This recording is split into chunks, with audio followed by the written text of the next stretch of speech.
4 minutes remaining.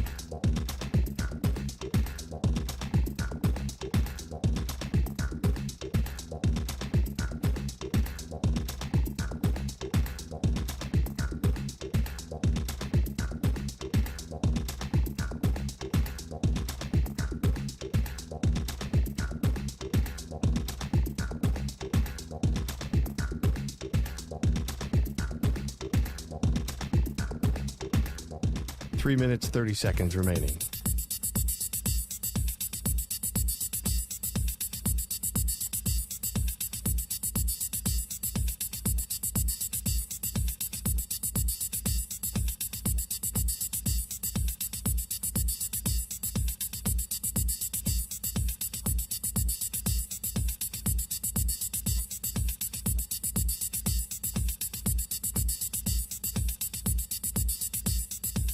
Three minutes remaining.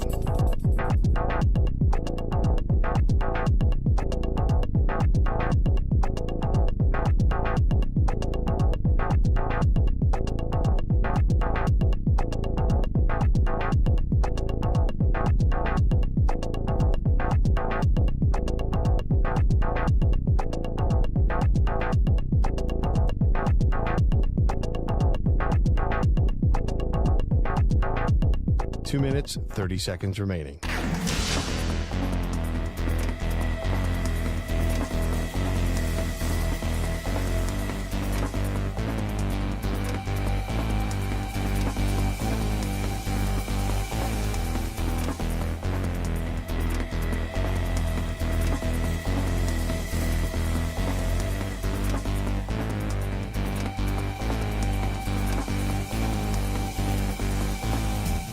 Two minutes remaining.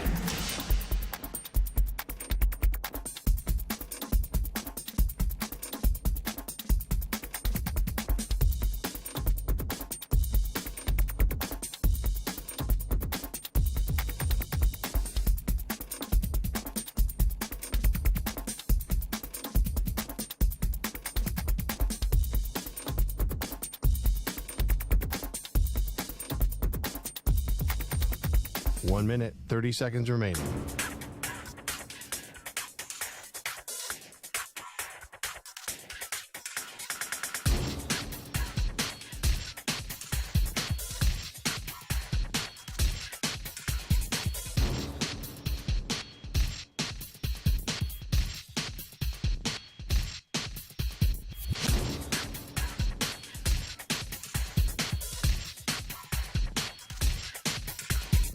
One minute remaining.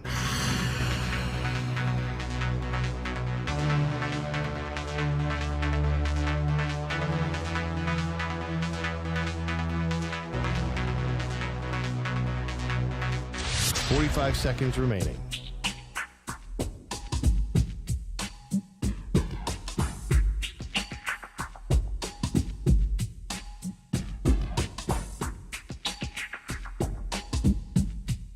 Thirty seconds remaining.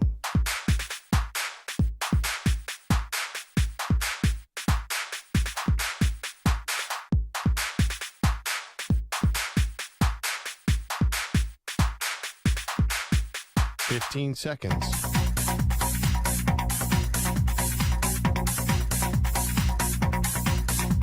Break ends in 5 seconds.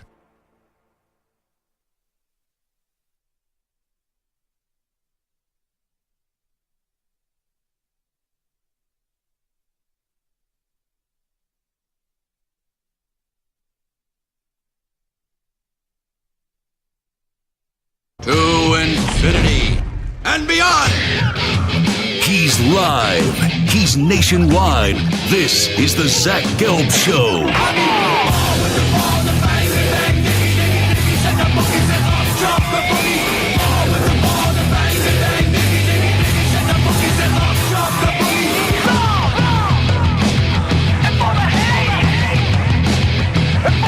Here's your host, Zach Gelb.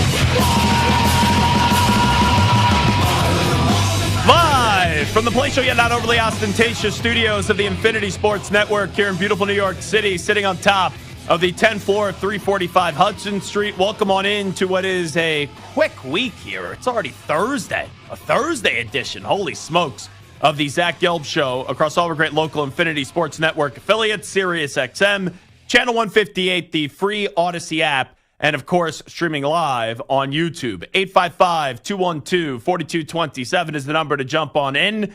855-212-4227. And you could always get at me on Instagram, where I'm straight flexing, or via the good old cesspool of Twitter X at Zach Gelb. That is ZACHGELB. Two-time World Series champion Hunter Pence is going to stop by coming up in an hour 40 from now at 4:40 p.m. Eastern time today. And let me just say it to start the show. Blah! That's how I feel today. Now, don't get me wrong. I needed to get that out of my system, but I'll say it one more time. Blah! That's how I feel to start off this show. And I'm an emotional sports fan, but I'm not like one of these crazies where I let it impact my day-to-day, hour-to-hour, like living. And also, I understand in the ebbs and flows of a 7-game series, when you're going up against a team that on paper is the team to beat in Major League Baseball. Newsflash, because I have thick skin. Newsflash, because I am a tough human being. There's going to be some games that you lose. And the only time I will press that big, fat, red panic button is when I feel like they can't win the series. And I'm talking about my New York Mets, which if you're watching us on YouTube, I was at the game last night. It was, I guess, a fun inning. And then after that, the Dodgers just kind of emulated their performance in what was game 1, and they replicated that in game 3. And now tonight, as I'm wearing my Mets sweatshirt, and I'll be going back to Citi Field after the show, and hopefully it will not be a funeral this evening. Hopefully it will be a fiesta. I'm looking for the Mets to mirror their game 2 performance when they bounce back in a big way up against the Dodgers. But this is a must-win tonight. There's no ifs, ands, or buts about it. If the Mets win tonight, it's 2-2. You get game 5 at Citi Field, which would be tomorrow in the early evening. And the objective is to win 2 out of 3. And I said that going in at Citi Field. And then I take my chances with this team, how resilient they've been all year, with a 3-2 lead if they're able to get one, in finding a way to win one game at the Dodgers ballpark, and finding a way to win one, either game 6 or game 7. That's how I felt going in. I said split in LA, even though a lot of fans were like, oh, we'll win all 3 at home. That was never happening. Take 2 out of 3 at Citi Field, so now it has to be games 4 and 5, and then you'll get a chance in this series. But if you lose tonight, you hear that sound, the large person singing, you know that the season would be in sports hospice. That's what it would be. The Mets of 2024 would finally, even though it's felt like they've been in sports hospice for most of the year and they somehow got out, they would be back in sports hospice. And you know that it would be inevitable, being down 3-1, that they're not going to find a way, even with how resilient this team has been, to come on back. But with that being said, and by the way, I see dailies in the YouTube chat. Oh no, Zach Gelb Hexum is going back. It's over. Do you know how many times I've been in the building when I've seen my team win? And you know how many times I've been in the building when I've seen my team lose? Let me tell you something. I'm the creator of the hex, all right, Daily? I love you. But there's only one hex and one hex only. And it's the Hickey hex. There's rules here. We let you participate. We let you have fun in the YouTube chat. But Daily, as much as I love you, you don't get to determine who's the mush. You don't get to determine who is the hex. All right? Because you didn't say I was a hex when I was there in game 4 of the NLDS and the Mets won. You didn't say I was a hex when I brought Stu to Citi Field this year and my Mets dragged his Yankees up and down the field, all around the bases for 9 innings. So I'm not a hex. I know when I'm mushing something. My fat ass being in the ballpark tonight has nothing to do with the Mets winning or losing. And guess what? I've completely changed what I'm wearing to the game tonight. New thermal, same hat. Different socks, different underwear, same jacket. But I've changed enough where I will bring good luck to the New York Mets tonight. And if I'm so much of a mush then let me ask you a question, Daly, Mr. Daly. When you go back to that decrepit wild card round performance in 2022, you go ask Zach Gelb. You could ask him right now. I'll ask the question for him. Hey, Zach, which game did you go to in person in 2022 in the wild card round? Oh, game 2, the only game that they won. So don't be telling me that just because I'm going to the game tonight that the Mets are absolutely going to lose. You know what, Daly? You fired me up. I'm going to pray to the sports gods right now for a New York Mets victory tonight to prove Daly wrong. I'm looking to prove Daly wrong tonight. All righty, I got that out of my system. That was embarrassing last night, by the way. You want to know how bad it was, Stu? In the 4th inning, and I think it was only 2-0 at that point, or 3-0. My brother-in-law goes, I'm going to the bathroom, I'll be back. And the bathroom was right where our seats were. Like you walk down the little tunnel and boom, there's a bathroom. So I'm like, he's been gone a while. Comes back with a double Jack and Coke for me, a double Jack and Coke for him. And I'm like, okay, we already had a few beers, so I'll have a double Jack and Coke. And then I said, okay, if my brother-in-law is buying a double, then I got to go return the favor later in the game. So that was in the 4th inning. Then in the 6th inning, I got him a double Jack and Coke. I didn't want another Jack and Coke. So I went with the Rally Whiskey Ginger, except it went down quickly, but there was no rally in it as the Mets couldn't find a way to come on back and win the game. So I've been sluggish today. Sluggish because of the booze, sluggish because of the Mets. But this team all year long has been knocked down, and they find a way to get back up. So tonight, they got to find a way to get off the mat. Alvarez, can you do something at the plate? Because he has been horrible, absolutely horrible. Iglesias, oh my God, I love him, but oh my God, you've been brutal in this series. It's time for the Mets to punch back tonight. Because I don't care if you're Hickey and you just already said they won the World Series, or if you're down the hall and you're positive Tommy. I don't care how optimistic you are. If the Mets don't win tonight, this dream of the Mets playing in the World Series in the Fall Classic coming up next week, it's not going to happen. They have to win tonight. If they don't win tonight, turn out the lights, the party's over. And I just hope, as I'm going to the game tonight, I hope at the end of the game, I get to hear a little kiss. I'm back in the New York groove. That's what I want to hear when Edwin Diaz is on the mound, making us just profusely sweat probably, but still find a way to lock down a victory. I need a victory tonight. I need a victory for a few reasons. 1, for my mental health. 2, so the Mets season is still alive. And now 3, Stu, I'm taking this personally. This is now a challenge. This is the Daly challenge. Daly's saying I'm a Hicks. Daly is saying I'm a mush. All right? Let me tell you something. Daly, this is personal now. It's on. I love you, but it's on like Donkey Kong. All right? And the New York Mets will win tonight. They may lose, but they will win tonight. You got it? And guess what? Even if they don't win tonight, it has nothing to do with the one seat that I occupy in the building. But I will say this. You know who I do think could be a little bit of a hex? My brother-in-law. Now, I thought I was being nice, right? Bringing my brother-in-law to the game. I've gone to a lot of playoff games with him, and I've gone to a lot of sporting events with him. We were talking about it last night. When I'm on my own or when I'm with other friends, they win. And tonight I'm going with, a client. It sounds like the carpooling episode in Curb Your Enthusiasm. No, it's not a prostitute, all right, to get in the HOV lane. We're going with a great PR guy that does some work here, and helps us out from time to time at the Super Bowl, who kindly invited me to the game because he knows how big of a Mets fan I am. But anytime I go to a sporting event with my brother-in-law, I feel like whichever team we're rooting for, they end up losing. So I will say this. I think it's my brother-in-law's fault. That's what I'm blaming on the Mets not winning last night. And if they win tonight, then I love my brother-in-law, JD. But turn out the lights, the party's over. We're not ever going to a game ever again. All righty, let's play Thomas Dimitroff from yesterday. He joined us, the former Falcons general manager, And he had this to say on why Brad Holmes should be pursuing Maxx Crosby and be doing whatever it takes to get Mad Max with the Detroit Lions. This is a situation where you have to come up with 2 1s. You might have to come up with a 3 and something more. I've been around big trades like that, man. There's a lot into it, and it's tough.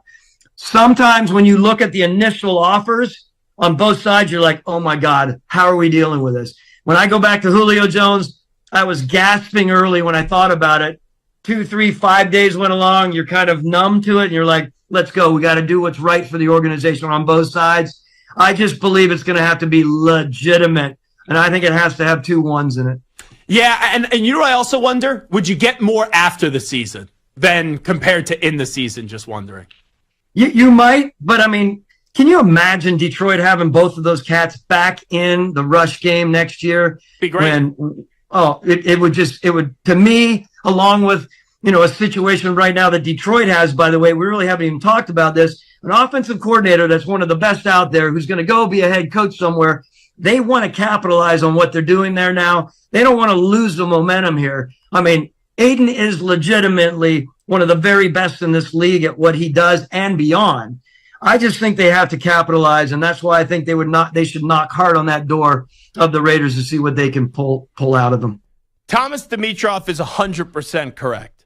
If you are Brad Holmes, the general manager of the Detroit Lions, and you have a Super Bowl window here, and you just lost Aiden Hutchinson for the season in all likelihood. I know that the Hutchinson family told Stoney over at the ticket, hey, if they get to the Super Bowl, he'll be there, he'll play, blah, blah, blah. Like, that's tough for me to envision. That's tough for me to believe with the injury that he suffered. So Brad Holmes needs to be aggressive, and you could still win a Super Bowl even without Aiden Hutchinson, even though we all know how tremendous Aiden Hutchinson is as a player in this league. So you got to try. Now, you could try your damnedest. It doesn't mean necessarily that the Raiders are then going to give you what you want, but you got to be willing to put all your chips in the middle of the table and go all in for a player of the caliber like Maxx Crosby, or even be creative and maybe hit up the Jets and see if you can get Hassan Reddick and smooth those things over as well and give him maybe a contract that he wants to go get the dealio done. So you still have a better chance from the good chance that you already have to go win a Super Bowl. But Stu, I'll ask you this, and I know that you've said you don't want the Raiders to trade Maxx Crosby, but sometimes things are said and everyone has a price. So I saw the report from The Athletic, and it was actually that they talked to Mark Davis, where Mark Davis said, it's unfortunate today, but there's so much outside chatter that is not true. It's not coming from any source. It's not coming from anything. My basic thing is never to answer all that stuff because otherwise you get trapped in this black hole. It's just not happening. That is what Mark Davis had to say about Maxx Crosby. Do you ultimately believe, though, that Mark Davis is telling the truth there, that all this chatter is just chatter and it doesn't matter even if the Lions call you up with that godfather offer and they ask you, they say, we'll give you 2 first-round picks and then some, like Dimitroff was saying, that you don't think there's a price out there from now until the deadline where the Raiders will be like, okay, we'll reverse course of action. Boom. We'll trade you Maxx Crosby. I do believe Mark Davis, but there is a price for almost anyone. I mean, I'm sure, like, not Mahomes, but, like, most players in the league, especially when you're in the position the Raiders are in, like, if they came with 2 firsts and a third, I have a hard time believing they would say no to that, the Raiders. But we'll see. I think Crosby will stay with the Raiders. But again, if the Lions are over the top and, give them so much, then I could see it happen. Yeah, and you know what? I also wonder if this plays a factor. And I know it's 2 totally different situations, but it's 2 franchises that are inept. And I'm cognizant of the fact that Maxx Crosby is a much better player than Brian Burns. But remember when Brian Burns could have got traded, I think it was to the Rams, and the Rams were willing to offer 2 first-round picks. And then they didn't even get 1 first-round pick when they ultimately traded him a few years later to the New York Giants. So, I'm not expecting Maxx Crosby to all of a sudden decline, Stu. But if you ultimately do have a point where you say, okay, we're willing to trade Maxx Crosby because he has 2 years left on the contract after this year, what the price is today may not be the same price or even close to the same price as it is a year and a half from now. So that's also something to consider, the recent history, even though like Brian Burns is a heck of a player, but he's not Maxx Crosby. But if the Lions call you up and they say 2 1s and a 3, for a team that's really going nowhere and they're nowhere close, I know you don't want to lose a player like Crosby, but what are you doing with Crosby in the next 2 to 3 years? I hate to say it because the Raiders, as you know, in your lifetime have been rebuilding forever. But it feels like the Raiders are starting all over once again. And usually that 3-year plan, Stu, of, hey, the first year, it's okay. It's a wash. Second year, get better.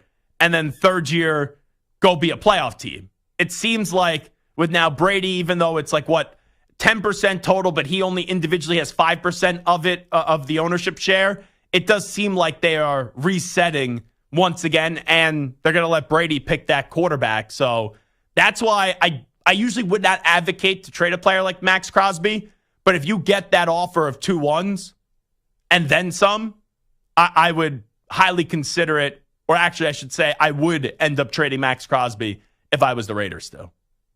Yeah, like I said, it's tough to decline that. And to your point, he's going to be 28, Crosby is, in August. So, like you said... 3 more great prime years, maybe? Yeah. If all goes right? And even, you brought up Burns. Look at Devontae Adams. Let's just say, when they struck out on their quarterbacks, they let Carr go, and they ended up with Jimmy Garoppolo. They would have gone more for Adams if they, at that point, traded him. Probably even this past offseason, they probably would have gone more. And Adams was someone who said he wanted to stay. And Crosby, I feel like it's a little bit different with Crosby. I think Crosby's at a level where he actually loves the organization that much. I never genuinely believed that with Devontae Adams, but Adams did want to stay. He was giving them every chance, and eventually he was like, how many times am I going to just get spit in my face before I'm going to say, okay, I'm not going to go there anymore? For Crosby, he has let the organization really just run all over him in terms of just not being good and waste his talent. And Crosby keeps on saying, yeah, I'm going to show up and continue to just get dragged all over the place by this organization. I just think from a human standpoint, and maybe Crosby's a different cat and a different dude, but eventually he has to have an expiration date with the organization, because I would have to think when you get to that level, sure, where you live, how much money you make, that could be happiness, but I think to some capacity, everyone wants to be at least put in a winning situation, and the Raiders are nowhere close to winning. And you know what? I'll do this on the other side, because I want to get into 5 teams that are in win-now mode, and it will also tie in to the Raiders, even though they're not in win-now mode. But off this conversation of the question that I'll just ask you, off of a report that maybe Brady's going to go get Bill Belichick in there, don't comment on that, Stu. But the thing I want you to comment is on this. Are you starting to get a sense that Antonio Pierce could be one and done as the head coach of the Raiders? Because it seems like whether it was Diana Rossini with Maggie and Perloff this morning suggesting Mike Vrabel there, and I love Kirk Minahan, but I'm not saying Kirk Minahan's an NFL insider, but he has the ties to Boston and he throws out the Belichick Brady report. Is it one of those things where, now people are talking in NFL circles? I know it was positive and right, it was the flavor to give Antonio Pierce the job this past offseason, but maybe it's time for a reset at the head coaching position. You're starting to get that sense that Pierce is one and done. So it's gone incredibly poorly. I don't know if it's all his fault, but I think he deserves some blame. Mm-hmm. Do you think it's on the table? I think it's on the 100%, table. Yeah. I'm not saying it's likely, but out of 100%, Pierce not being there game 1 next year, what number is that? 25. I think that's fair. Yeah. I probably would say 35. So, 25, 35. We're in a similar boat. It's just this team has gone through many coaches sometimes that have lasted a year and a few games, 2 years. So I think they do want to have some consistency, but if this goes off the rails and they finish 4-13, I could see it happening. And the other part, too, is hey, Brady has been around the last year. Now he could be there day to day, right? And there's no limitations really outside of the broadcasting things that he can't do. But I wonder if Brady will observe for a year and then you just throw Telesco and Pierce to the Wolves this year, or since he's kind of already been in that observing state because we always knew this was going to happen. They were just waiting for the ball to cross the end zone, the goal line. Has there been enough observations already where he could go make changes? Because, like, I like what our boss, Ryan Hurley, did when he got on board here. He listened to everything first, right? And he observed for a while before he really started to give his opinion. I think that's important, like, for a boss to do.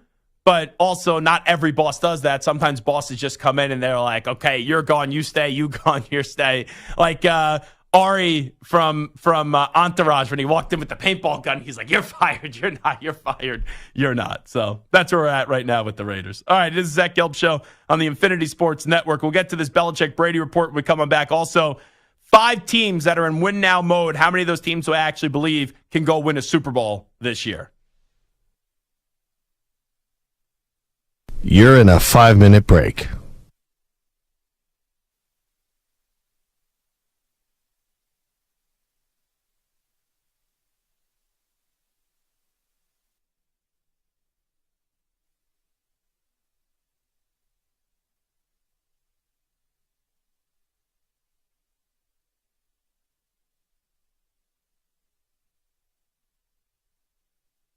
Four minutes, 30 seconds remaining.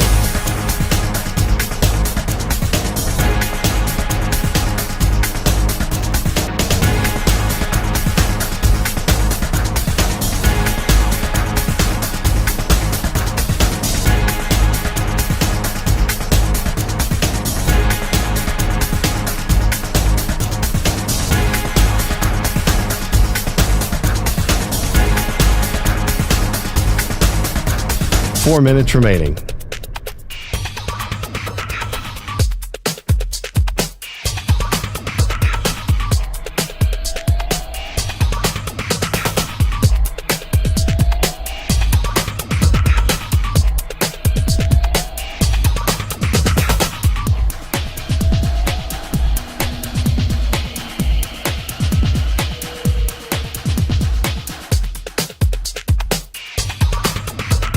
Three minutes, 30 seconds remaining.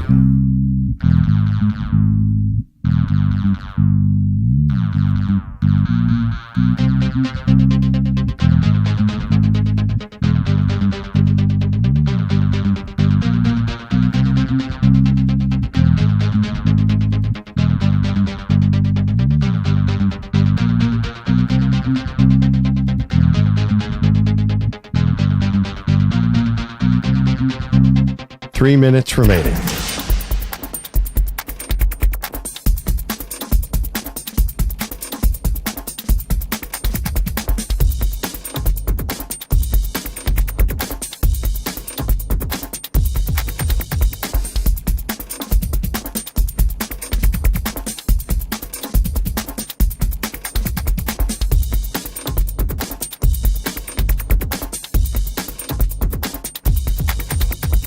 Two minutes, 30 seconds remaining.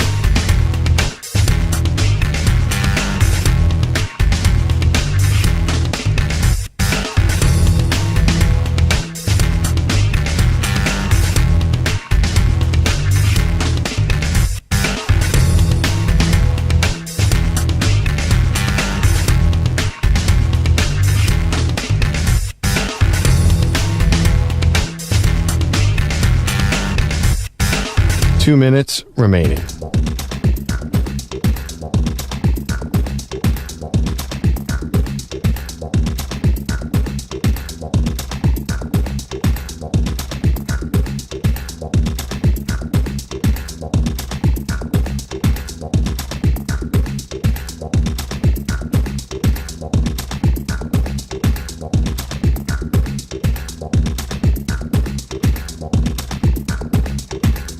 One minute, 30 seconds remaining.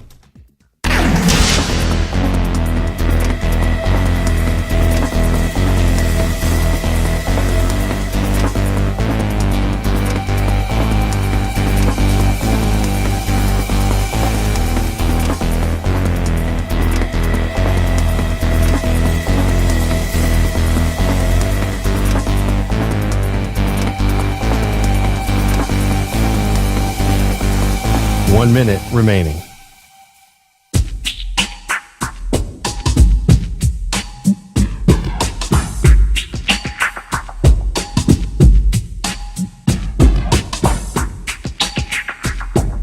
45 seconds remaining.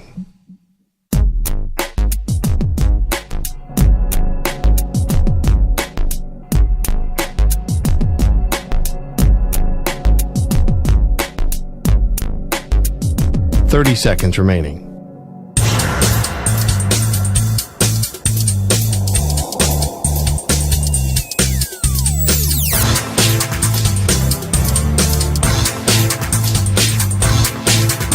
15 seconds.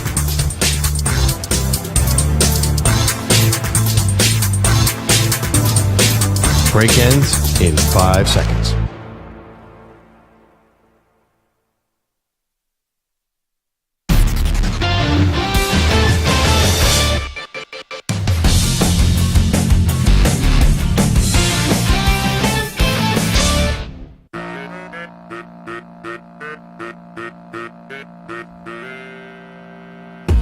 You're listening to the Zach Gelb Show on the Infinity Sports Network.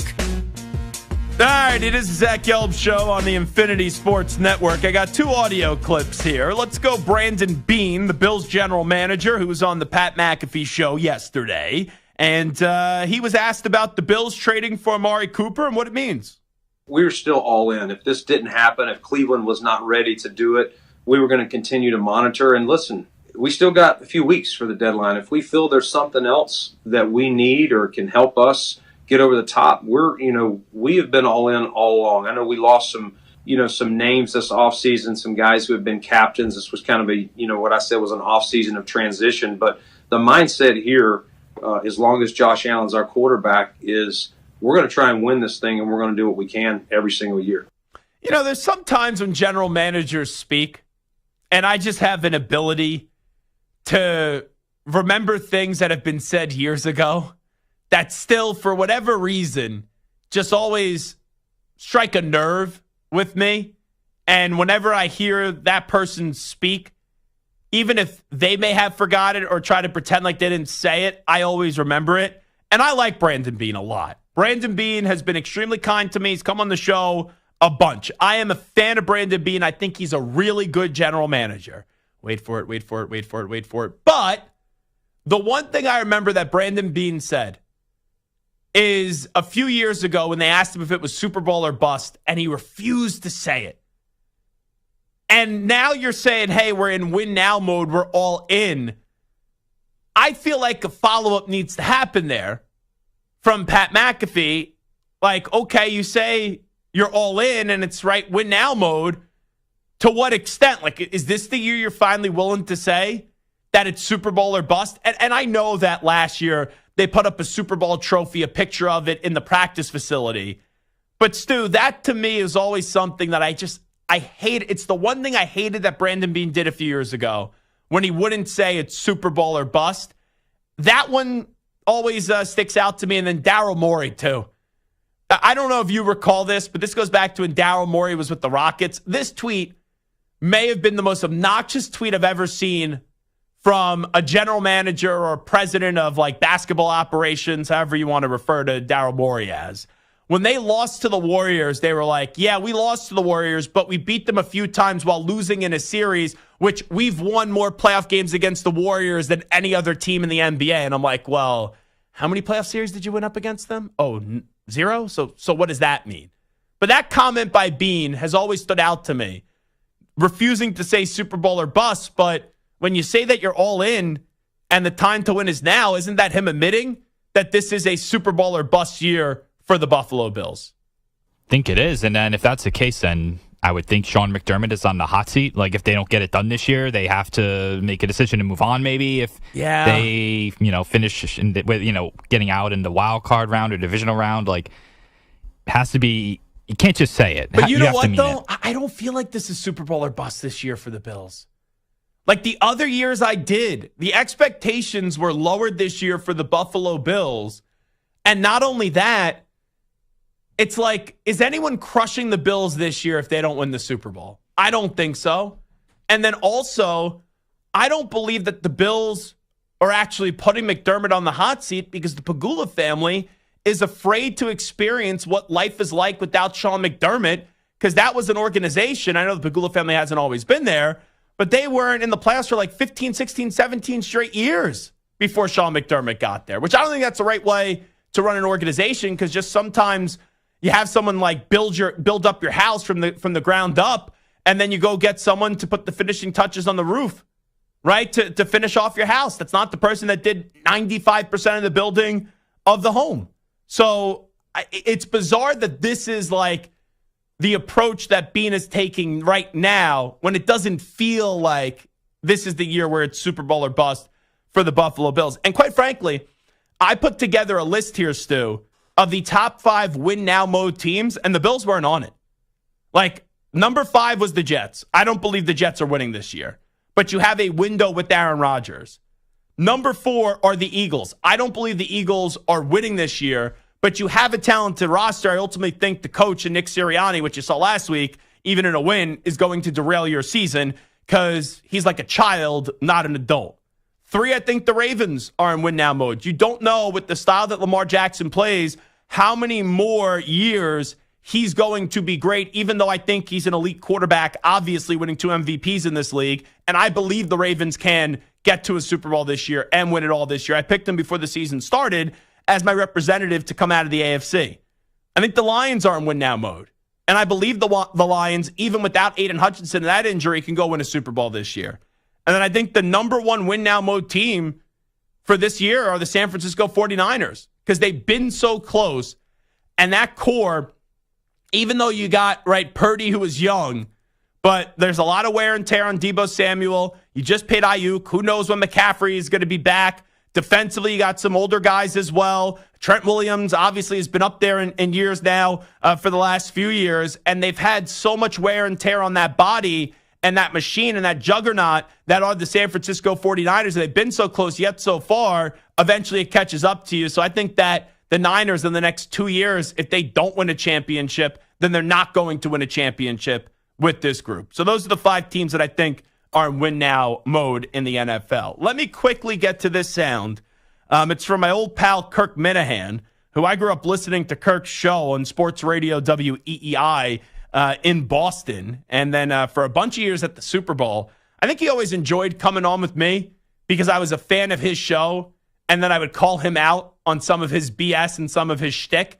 When other hosts would, like, when you have Kirk Minahan on, you don't, when you're at a Patriots Super Bowl, like ask him break down the X's and O's of the Patriots. He's like more into the drama and the fun part and the entertainment part of this business. And Kirk's one of the more entertaining radio hosts that I've ever heard. But now Kirk is with the boys at Barstool Sports, And Kirk Minahan, who is a long-time, right, Boston guy, Boston media member, now working at Barstool Sports, he threw out a report yesterday that he's kind of been told that Tom Brady actually wants Bill Belichick to be coaching the Raiders. I'll just say this, I won't get specific. People have told me that Brady's first move is going to ask Bill Belichick if he's interested in being coach of the Las Vegas Raiders. 2 sources have told me that. 2 high up in the Patriots organization have told me that. So, 2 things. Number 1, do we think Brady will actually ask Bill? And then number 2, would Bill be interested? Because even though they try to portray that relationship to be warm and fuzzy now, it got really ugly at the end. But I still think Brady and Belichick obviously had a lot more good/great times together than what was portrayed in the last 2, 3, 4 years. So I think from Brady's standpoint, Brady could be interested because then he has the control over Belichick because he's the owner or part of the ownership group. Is Belichick, where the perception is from some dopes that you're nothing without Brady, which is so stupid, is he then going to go link up with Brady when he's trying to prove that he could win without Tom Brady in that inane, just stupid debate that we always get into? So, Stu, yes or no, will Brady make a serious phone call to Mr. Mumbles in Bill Belichick and ask him if he's interested in being the HC of the Las Vegas Raiders? I'd be surprised. I don't think that's going to happen. It could, but I'm like a 5% chance. I just don't see that as a match. I don't see that as the reason why Brady bought stake in the Raiders to bring on Belichick. I think Brady could ask him, but but I think it could be like a half-ass ask. That's a tongue twister where it's like, oh, I'll float it out there. But then if Bill is just to be the nice guy, because Brady could sometimes in that game be like a little bit of a politician where you just float it out there. But then if Bill actually takes him up on it, maybe Brady says, oh, someone else nixed it. Like someone else didn't want it or someone else thought we should go in a different direction. It was out of my control. I only own 10% of the team. But would Bill do it? 0% chance he does it. I just don't see it. I agree with you. Yeah. And I think there's better destinations for Bill Belichick, too. Much better. Like the Eagles, the Cowboys. Can I just throw something out there that is going to infuriate you? Okay, sure. It may ruin your Thursday. Okay. Oh, this isn't nice. This is just mean. This is mean and evil-spirited. And Raiders fans, please, if you're standing up right now, sit down. If you are driving, safely think about pulling over. Because imagine if Belichick, let's go into this crazy world. Belichick is the coach of the Raiders. Who's he bringing in as his offensive coordinator? Oh, God. Yeah, you're right. Welcome home, Josh McDaniels. Oh, boy. Oh, no. Oh, no. Oh, no, no, no, no, no. Could you imagine the introductory press conference? Josh McDaniels, offensive coordinator of the Raiders. Oh, that would be something. But to answer the question, no, I don't think Bill Belichick is going to be coaching the Raiders. You want McDaniels as your OC still? He's not a horrible offensive coordinator, to be fair. Like, I'd rather have him as the coordinator than the head coach. So, I mean, I don't love it, but I don't know. You can't have McDaniels be the OC. I feel like he's banned from the building. Yeah. I could see Bill taking the job and then sticking it to Brady. I resign as HC of the LBR. It is the Zach Gelb Show on the Infinity Sports Network. We'll take a break. We'll come on back. We'll update some of the biggest stories in the world of sports with some audio. We get to a news brief next. Update time first. Here is the coach, Rich Ackerman. Infinity Sports Network Sports Flash. Well, the Broncos and Saints kick off Week 7 of the NFL season tonight in New Orleans, and Dennis Allen spent 12 seasons on Sean Payton's staff, and the two will be on opposite sidelines tonight. Payton is back in the Superdome for the first time since exiting in 2021 after 15 years at the helm, winning far more games than anyone in Saints history. His Broncos are currently 3-3, led by rookie quarterback Bo Nix. The Saints also will be led by a rookie tonight with Spencer Rattler starting in place of the injured Derek Carr. New Orleans won its first 2 games before losing the next 4. Jamal Adams was released by the Titans as per his request. Former All-Pro safety played in half of the team's games so far. The American League Championship Series resumes in Cleveland, and 90 minutes from now, the Guardians trail the Yankees 2-0 and will send Matthew Boyd to the mound, hoping to avoid falling into a deeper hole. Clark Schmidt starts for New York. The Mets were unable to build on their big win on Monday upon returning home and once again trail the Dodgers now 2-1. Entering tonight's Game 4, Jose Quintana, who has been terrific over the last 6 weeks, starts against Yoshinobu Yamamoto. ESPN reports Kawhi Leonard expected to be out an indefinite period. He'll miss the start of the season as he rehabs his right knee. I'm Rich Ackerman. The Infinity Sports Network is on your smart speaker. All you have to say is play Infinity Sports Network.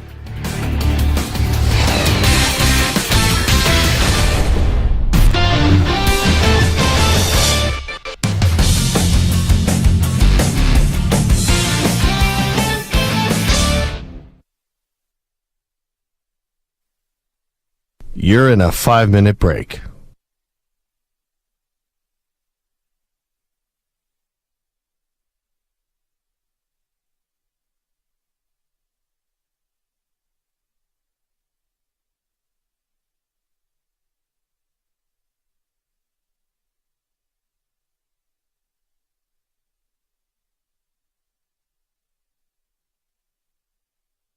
Four minutes, 30 seconds remaining.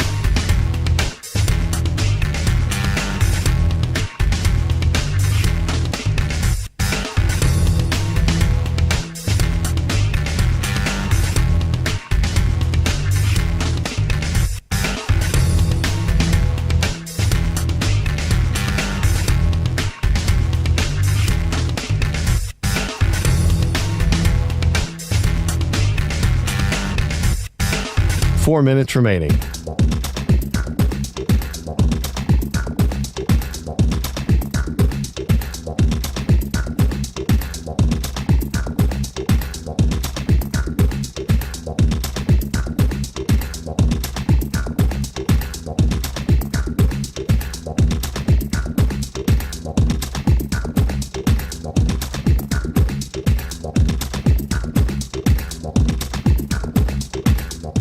Three minutes, 30 seconds remaining.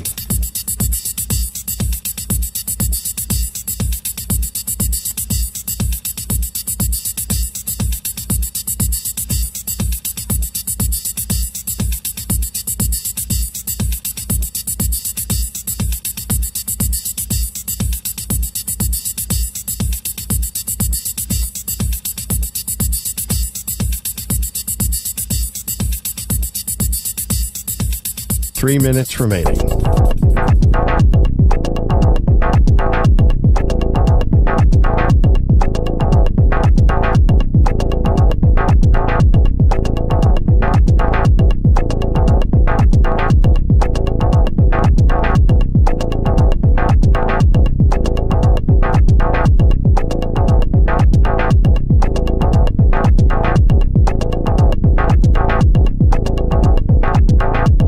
Two minutes, 30 seconds remaining.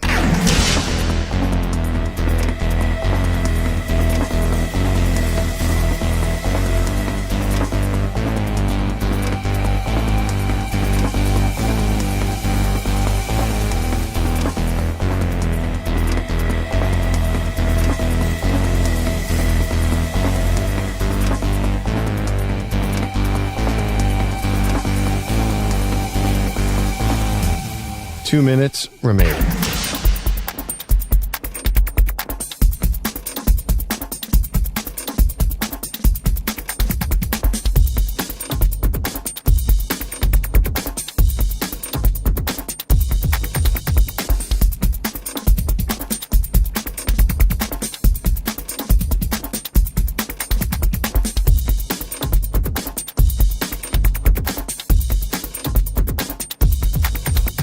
One minute, 30 seconds remaining.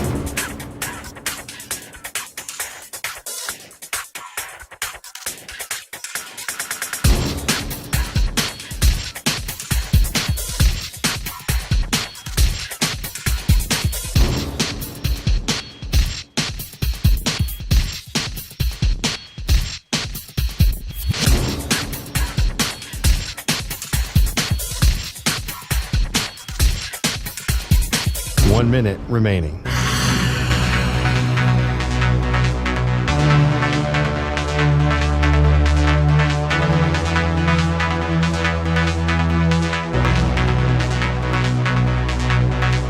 Forty-five seconds remaining.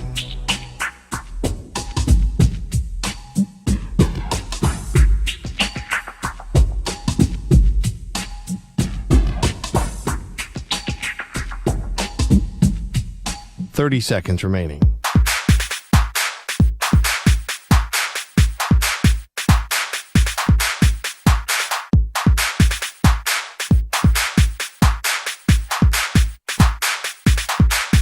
Fifteen seconds.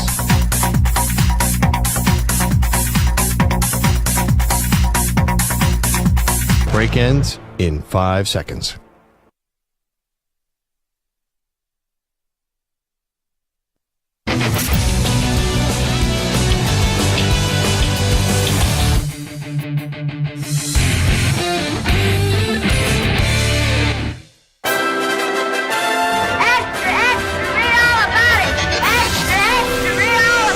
Time for your daily news brief. We get you caught up on the rumors, reports, and reconnaissance from the day in sports.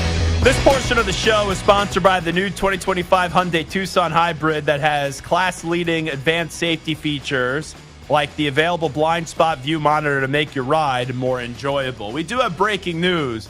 Stu, is this a new report or is it an old report? Is it a new report or is it an old report? Kawhi Leonard, according to Shams Charania, he is expected to be sidelined for an indefinite period of time to start the NBA season as he rehabilitates the from the inflammation in his right knee. Can you tell me another day that ends in Y? Like, I love Kawhi Leonard. However, the dude's never healthy. Like, he's had one of the more bizarre careers because he's a 2-time Finals MVP, slayed the Warriors, slayed the Heat, right? Won a championship with the Raptors, won a championship with the Spurs. But outside of those moments, he's considered to be one of the better players in the league, but then he's never healthy. Or there's always an injury at some point, and it usually happens. Like, there's moments in the regular season, but there's always something big in the postseason. Like, you know what we should try to do?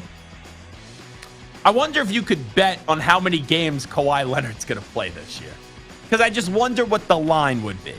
But anywho, let's listen up to Jerry Jones. This is courtesy of Diana Rossini. So we played you the audio from 2 days ago, and there's been a lot since then of Jerry Jones all upset with our buddies Sean and RJ on the Fan in Dallas. This is on Diana Rossini's show, Jerry Jones on the yelling at Sean and RJ. I don't know that I would go as far as the volume connotation as yelling. Okay? But the facts are that if I'm going to be grilled by the tribunal, I don't need it to be by the guys I'm paying. The wrong ones were doing the questioning. Now, if those had been real fans sitting there, okay, or if there'd been people that knew what they were talking about, football people, might have had a different answer. So he doesn't pay Sean or RJ. Now, they're the radio home of the Cowboys, but I would imagine that the station's paying the Cowboys to air the games, I would imagine.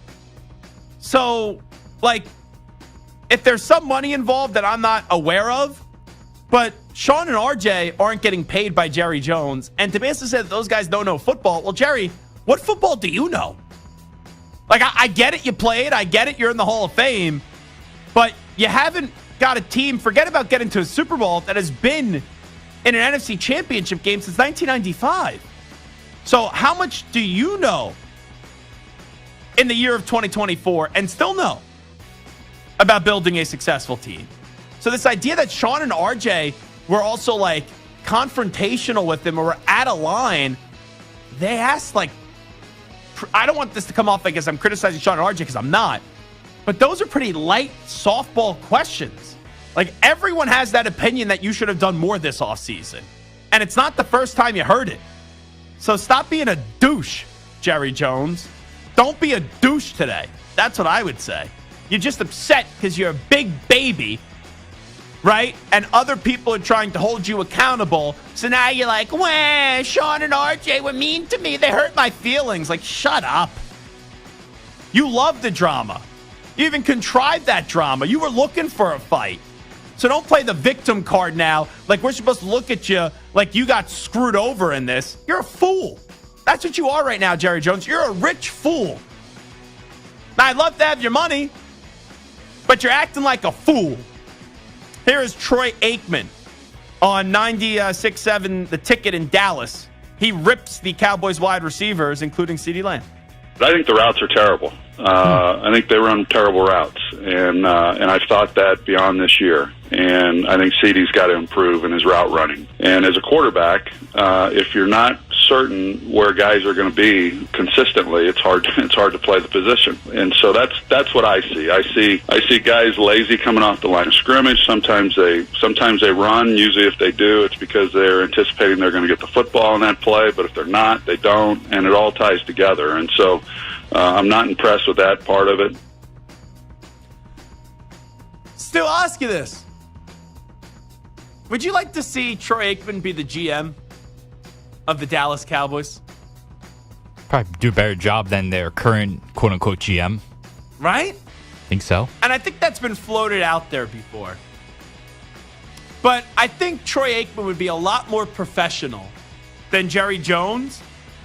And I think he'd be better at it as of late than Jerry Jones is. And don't get me wrong, like Jerry Jones has put together good teams, but those teams all have limitations. You never looked at any of those Cowboys teams and thought, in the last 5 years that they were legitimately going to win a Super Bowl.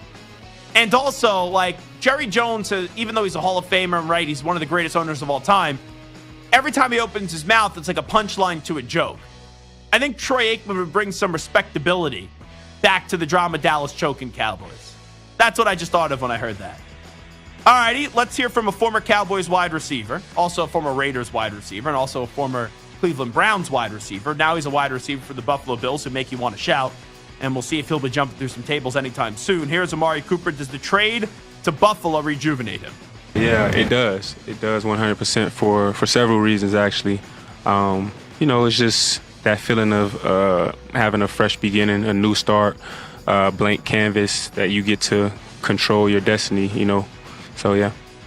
He didn't say it, Stu, but you know why I think it rejuvenates him? That culture in Cleveland right now is so yuck. It's so gloomy. It is so ominous because of Deshaun Watson. Well, look how fun of a story they were last year when Deshaun Watson wasn't playing. And now with him being back there, I think everyone's walking on eggshells around that organization because they're afraid of offending, ironically, Deshaun Watson and just being truthful and transparent with Deshaun Watson. But the locker room, that's a place where you can't really hide lies. The men in that locker room know the truth that Deshaun Watson's just not that dude anymore. And even though there's been other reasons why the team isn't succeeding, that's the number one reason why that season has done a complete 180 from where it was a year ago and why it's derailed. And I would imagine if you're Amari Cooper right now, even though, like, I wouldn't say Buffalo and the Bills right now are the Fontainebleau in Miami. Like, they're not like a 5-star resort, but they feel like a 5-star resort compared to, like, the side of the road motel that you've just been in this year where, like, you're afraid of what's going to happen if you stay at that hotel. But now you have significantly upgraded, and even though the upgrade isn't like a palace, even though the upgrade isn't the greatest thing ever, it feels like the greatest thing ever because of where you just were. That's what I took from that answer. I don't think, like, Amari Cooper's more motivated now, or he's like, oh, now I feel like I can play in this league again. It's like, oh, I was basically drowning, and someone threw me a life raft, and it was the Buffalo Bills, and now they dragged me to their place, and it's so much better than where I were and where I was. And that's why I feel like, okay, that's the reason why he's a little rejuvenated, because you go from a miserable, ugly, dysfunctional situation to now a good situation where it's a healthier locker room environment than the one that's going on in Cleveland. All righty, that's a news brief. It is the Zach Gelb Show on the Infinity Sports Network. Fun hour number 1 of our radio program. We still got 2 more hours to rock and roll with you. Hunter Pence is going to be joining us coming up at 4:40 p.m. Eastern Time, 1:40 p.m. Pacific today. We'll chat it up, a little postseason baseball with the 2-time World Series champion from his days with the San Francisco Giants. We will take a break. When we come on back, the Dodgers and Shohei Ohtani are 2 wins away from going to the Fall Classic. We will discuss the legend of Shohei Ohtani as the chapters on his great book continue to be authored and continue to be written. And maybe this could be his most memorable season in Major League Baseball. We'll get to that on the other side.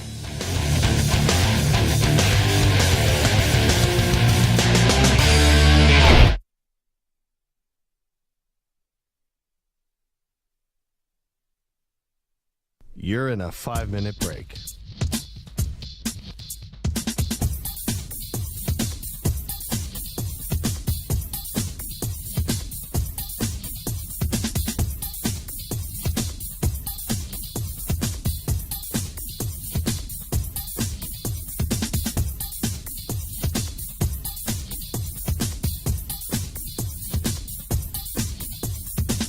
Four minutes, 30 seconds remaining.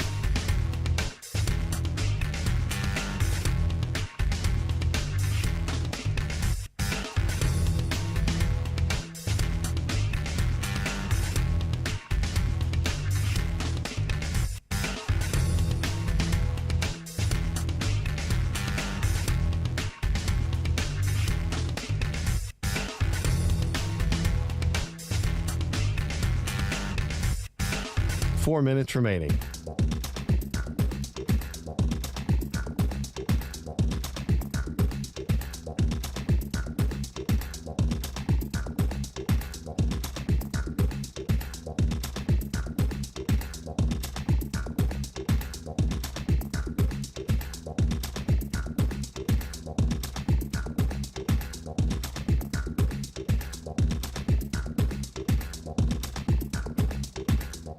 Three minutes, 30 seconds remaining.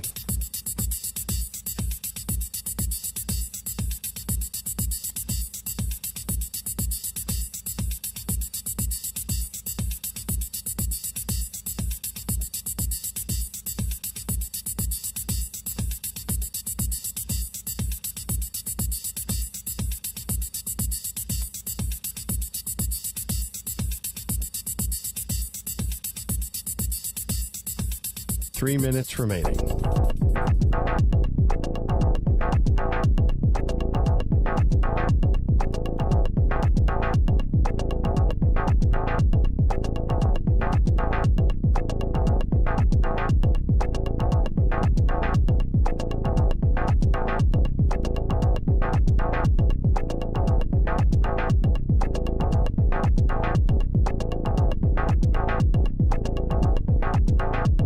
Two minutes, 30 seconds remaining.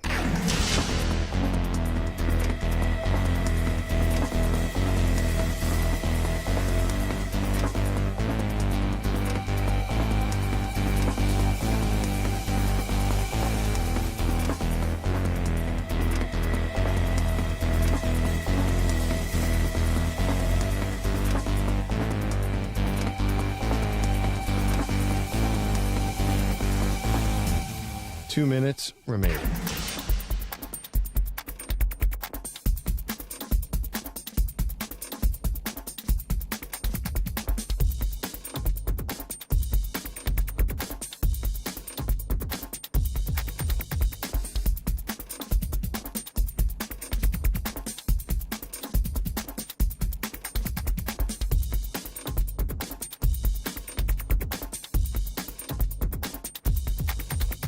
One minute, 30 seconds remaining.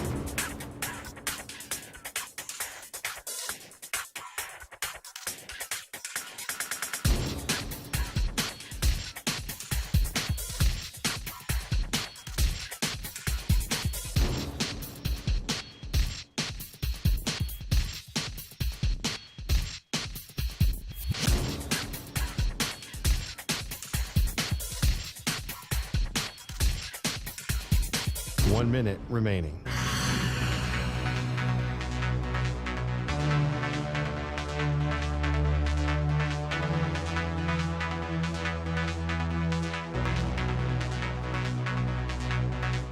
Forty-five seconds remaining.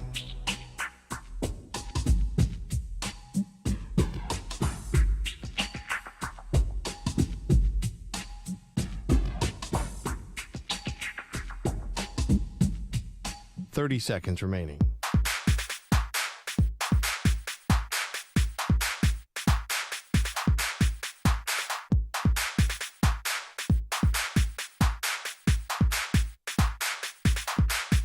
Fifteen seconds.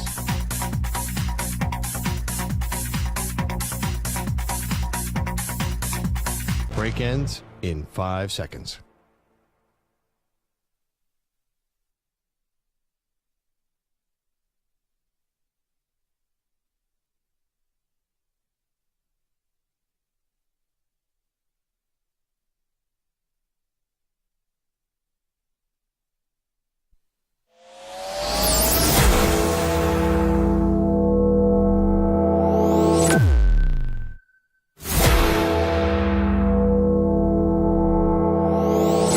Infinity and beyond. He's live. He's nationwide. This is the Zach Gelb Show. All righty, hour number 2 of our radio program. It is the Zach Gelb Show on the Infinity Sports Network. Hold on. There we go. Okay, we're good. My headphones were all weird there. I don't know why they're going in and out. But anyway, I will fight through it, and I'll continue to do the show. Now I can't hear anything. Now I can hear something. All right, testing 1, 2. We good? Okay, we good. I don't know what the heck is going on today. with this headphone jack. But now I could hear everything. Now I could hear myself speak. So just making sure Stu wasn't asleep at the wheel. Because when I got on the air right there, I was like, I just can't hear anything. I go, is my mic even on? Testing 1, 2, 3. Testing 1, 2, 3. Is this thing on? Alrighty, now I can hear myself. But anyway, Stu, your New York Yankees, they have a baseball game coming up at the top of the hour. They look to continue their magic in the postseason. I don't even know if you call it magic. Not like they've been great. But the Royals were no real test for them. The Guardians so far, even when the Yankees haven't played their best brand of baseball, they haven't been a test for them either, as they're up 2-0. This series, to me, Stu, it feels like it's already over. But there's a difference in feeling like it's over and then it actually being over. And I know your organization was once up 3-0 against the Boston Red Sox, and you didn't find a way to get the job done in 2004. But here's a little news flash. The 2024 Cleveland Guardians, who are a good football team, good baseball team, excuse me, they are nowhere close to being the 2004 Boston Red Sox. So, with that being said, it feels like this series is already over, but, if the Yankees win today, then it's really, really, really over. You would agree with that, correct, Amundo? 100%. Yep. Are you even nervous? No, which is, I hate when I'm not nervous because then bad things happen. But I'm not nervous. I'm being serious. You haven't had to sweat at one moment yet in this postseason. Yeah, I mean, I thought last game when Cole struggled to get out of the inning, I think it was the fourth. Is it the fourth or the fifth where he barely, I think it was the fourth. That was like where I was like, okay, this could turn a little. If they steal a game in New York, then things are different. But yeah, the Kansas City series, yeah. But there hasn't been a moment where you have thought that you've been gonna get eliminated. Oh, definitely not. Not even close. Not even close, no. Like the Dodger fan at least thought that there was a chance they could get eliminated in that last series up against the Padres, right? Definitely, yeah. Us Mets fans have had moments where we have thought we could get eliminated. Obviously, when you were going into late in that Game 3 of the wild card round up against the Brewers, there wasn't a moment up against the Phillies where I ever thought they were going to get eliminated because they won the first and lost the second, then they won Game 3, and once you won Game 3, there was just a feeling that they were going to win 4 and get this baby and the sucker over with at Citi Field. But now, like as a Met fan, there is some Met fans today that feel like this series is over. I don't. I think tonight is the determining factor of really the ALCS and the NLCS. Because if the Dodgers win tonight and the Dodgers take care of the Mets tonight and go up 3-1, as much as the Mets have been resilient as possible, I don't think the Mets are coming back down 3-1 to the team that I think is the best team on paper in baseball, in the Los Angeles Dodgers. If the Yankees go up 3-0 up against the Guardians, even with the next two being in Cleveland, like, is there a chance that the Guardians send that back to New York and, they win the next two? Yeah, sure. But does it mean that the Yankees are going to drop the series? No. So we are getting closer and closer to something that has been talked about for a while. And it has been talked about at a great length this season specifically because of Ohtani now being with the Dodgers and having a great historical season, 50-50, and then Aaron Judge having an incredible individual season as well, being paired up with Juan Soto and having Garrett Cole, back healthy even after the struggles to start the year when he was hurt. But this is a Yankees team that I don't think this is a great Yankees team. But just because you aren't a great Yankee team of the past when they were winning all those World Series championships doesn't mean that you still can't go out there and win a championship. Like the Kansas City Chiefs last year at times didn't resemble, in football, a great team, and they were still better than everybody else. But for baseball, and don't get this twisted, I don't want to see the Dodgers in the World Series. It has nothing to do with Ohtani. It has nothing to do with Mookie Betts. It has nothing to do with Freddie Freeman. It has nothing to do with Dave Roberts. It has nothing to do with Walker Buehler or Yamamoto. Has nothing to do with the Dodgers. It's just because if you're watching the show on YouTube, I think you could already figure out the answer. Or if you listen to the show ever, like, I'm a Met fan. So obviously, I want to see the Mets come on back, win tonight, take Game 5, go up 3-2, and then you go back to L.A., and you find a way to win one game and you split, 6 or 7 or whatever it is. Maybe you take 6 and you win, or then you go and you win a Game 7 if you lose a Game 6. I want to see my team in the World Series. Period. Stop. And that's not anything crazy. But I have the ability, even though I am a fan and I want to see my team to do well, to understand the moment for Major League Baseball as well. If we do get Ohtani up against Judge, how special that would be for Major League Baseball. And I've sat here for years, and I know the commissioner doesn't like me, and I don't like the commissioner in Rob Manfred. I don't. If it wasn't for Adam Silver, I think Rob Manfred would be the worst commissioner in sports right now. And Rob Manfred, I'll give him credit because I'm fair. The pitch clock has been good. The pitch clock has helped Major League Baseball. But for years, baseball has obsessed about changing the game. And I've always said this, and it's amazing how Rob Manfred has never been able to comprehend it and understand it, that baseball's biggest problem is it does a crappy job in marketing their stars. So there's a way that they can market stars better that's in their control. And then there's something that's out of their control. And the best way to market your stars is when it's the postseason. Now, when Ohtani was with the Angels, it's not like Major League Baseball could wave a wand to guarantee that Ohtani would be in the postseason. They tried to help Ohtani get into the postseason, right? They've added an extra wildcard team in both leagues, but Ohtani leaving the Angels was actually one of the best things to happen to Major League Baseball because it was a waste of everybody's time. Like, Mike Trout has been the player of the last 10 years. Mike Trout has been to one lousy freaking postseason series, and he got swept by the Boston Red Sox in 3 games. Now, I understand Mike Trout isn't Mr. Personality. I understand we don't know a lot about Mike Trout. Quite frankly, the most amount of personality we've seen from Mike Trout has nothing to do with baseball. It's when he's at the Eagles game sitting in the front row as a fan of the Philadelphia Eagles in the NFL.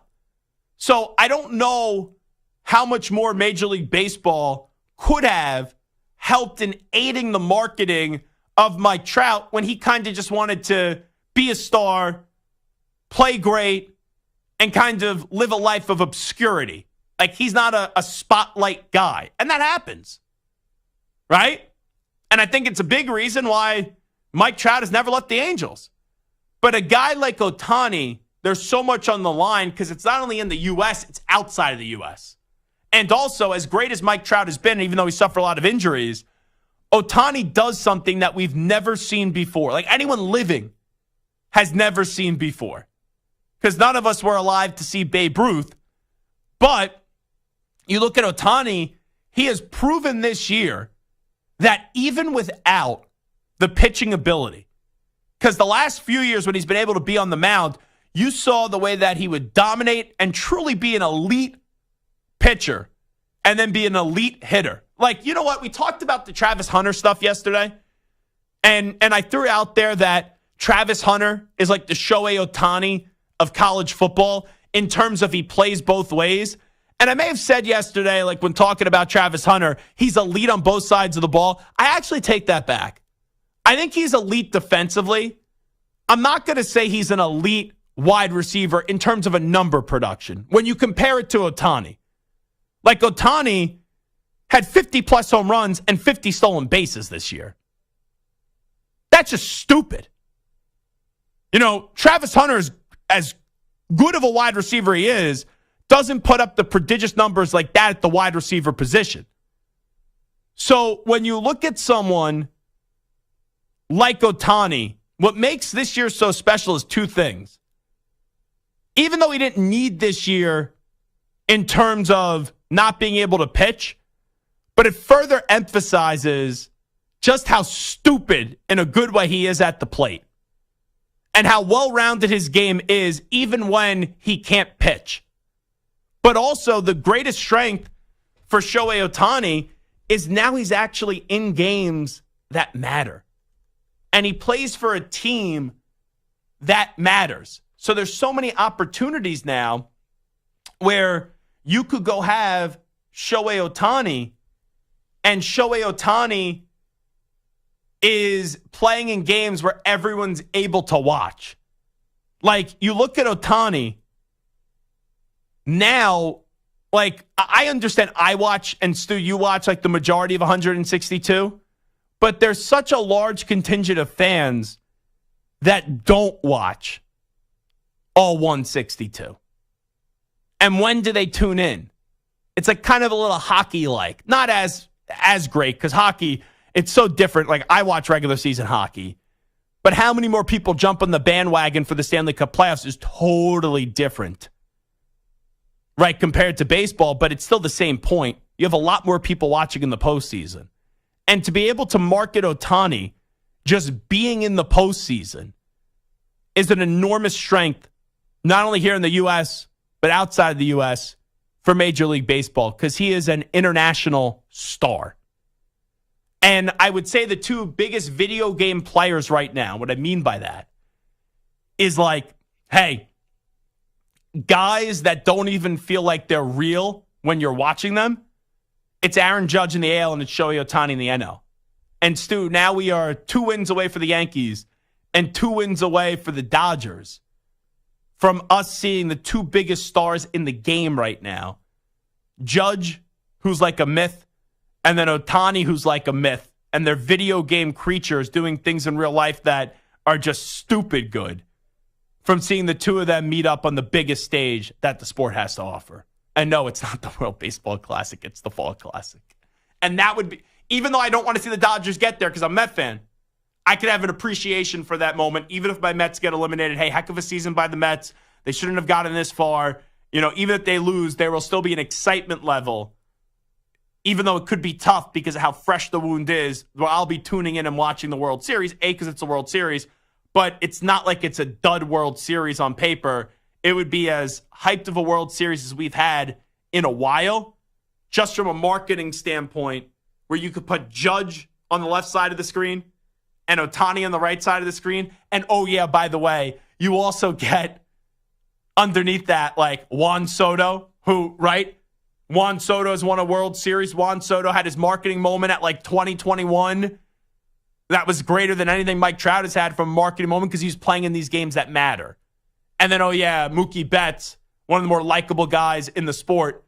Even though he's a little bit banged up, he's still going strong with the LA Dodgers. And I know Freddie Freeman's also banged up, but he's still a heck of a player. There's just so many, and Garrett Cole, there's just so many stars. And then the brand of the Yankees and the Dodgers would be really neat. It would. I mean, we still have a ways to go. I definitely don't think the Mets are done yet. No, they're not. But if we do get to that point, I do think that is what Major League Baseball wants and probably has wanted for many years now, is to get that matchup of Yankees and Dodgers, and now plus you add Ohtani into it to get Ohtani versus Judge. It's got, like you said, it will be one of the most hyped World Series in a long time, probably since the Red Sox broke the curse, I would say. Yeah. At least off the top of my head, I just think it would be hard to top what this year would be. And can I just clarify something? Because I don't want people to think I was taking a shot at Travis Hunter. I wasn't whatsoever. But even when I said it yesterday, like Ohtani, what he does for baseball is what Travis Hunter does for college football. The idea of them playing both ways, it's what's comparable. Like, Travis Hunter's a ridiculously good wide receiver, and he's also a tremendous corner. But when Ohtani's able to pitch, he's like the best pitcher in the sport. When Ohtani's at the plate, he's one or two of the best hitters in the sport. Like, as great as Travis Hunter is, and he's like a god on the football field, I don't think anyone says he's the number one corner in the sport of college football, the number one wide receiver in the sport of college football. Doesn't mean he's not great or he's not good on both sides of the ball. He could be the number one pick in the NFL draft, but I just didn't want people, when I compared him to Ohtani yesterday, to take it literally because then it's like a little disrespectful to Ohtani when he hit 310 this year with 54 home runs and 130 RBIs, and wasn't even able to pitch. Like Travis Hunter right now, he's having a phenomenal season from an offensive standpoint. 49 receptions, 587 yards, and 6 touchdowns.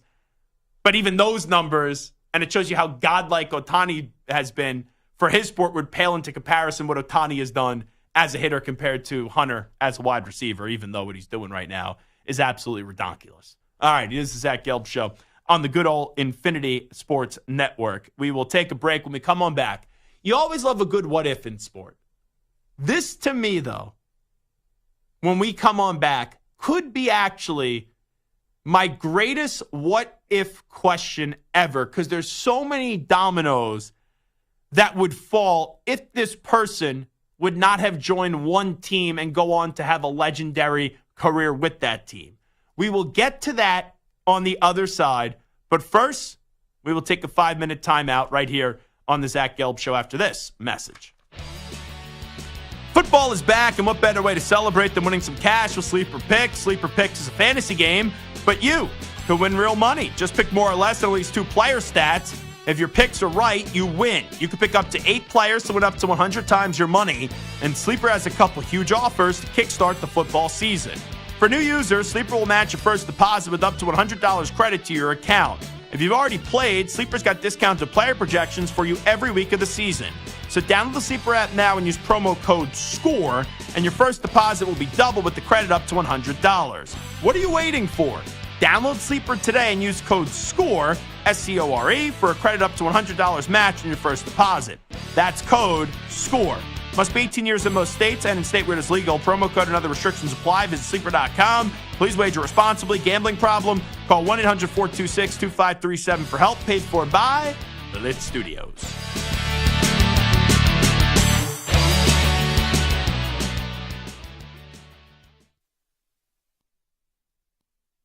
You're in a 4-minute break.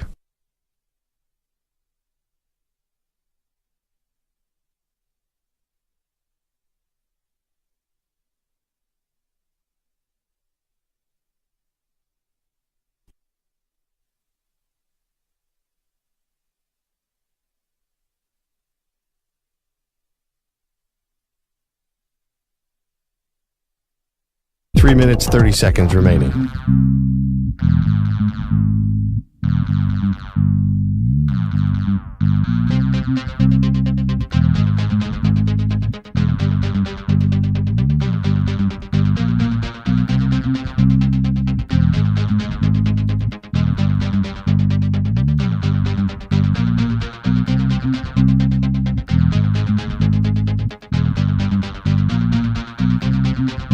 Three minutes remaining.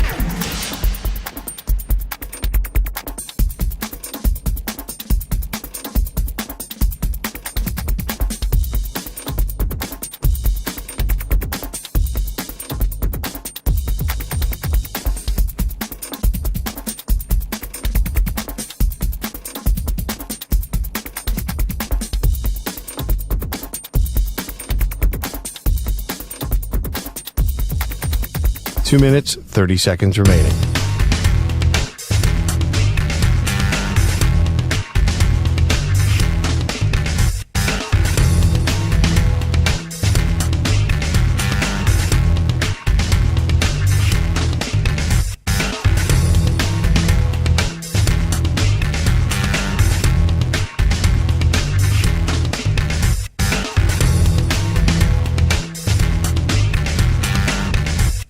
Two minutes remaining.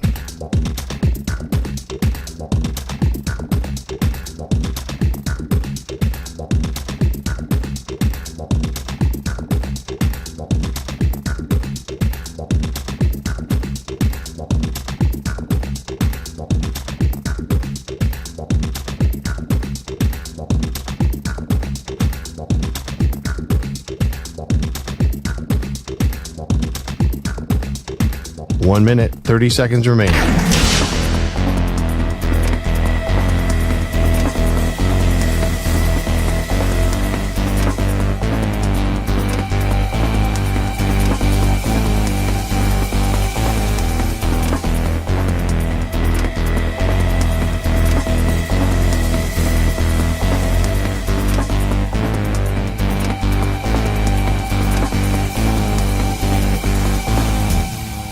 1 minute remaining.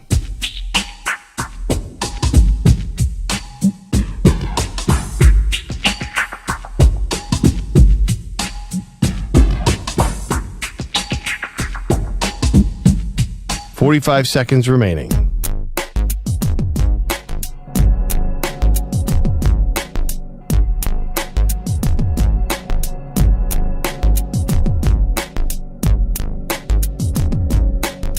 "30 seconds remaining.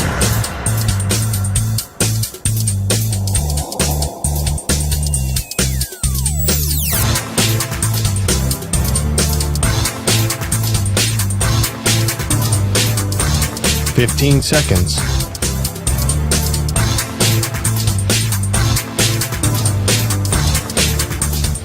Break ends in 5 seconds.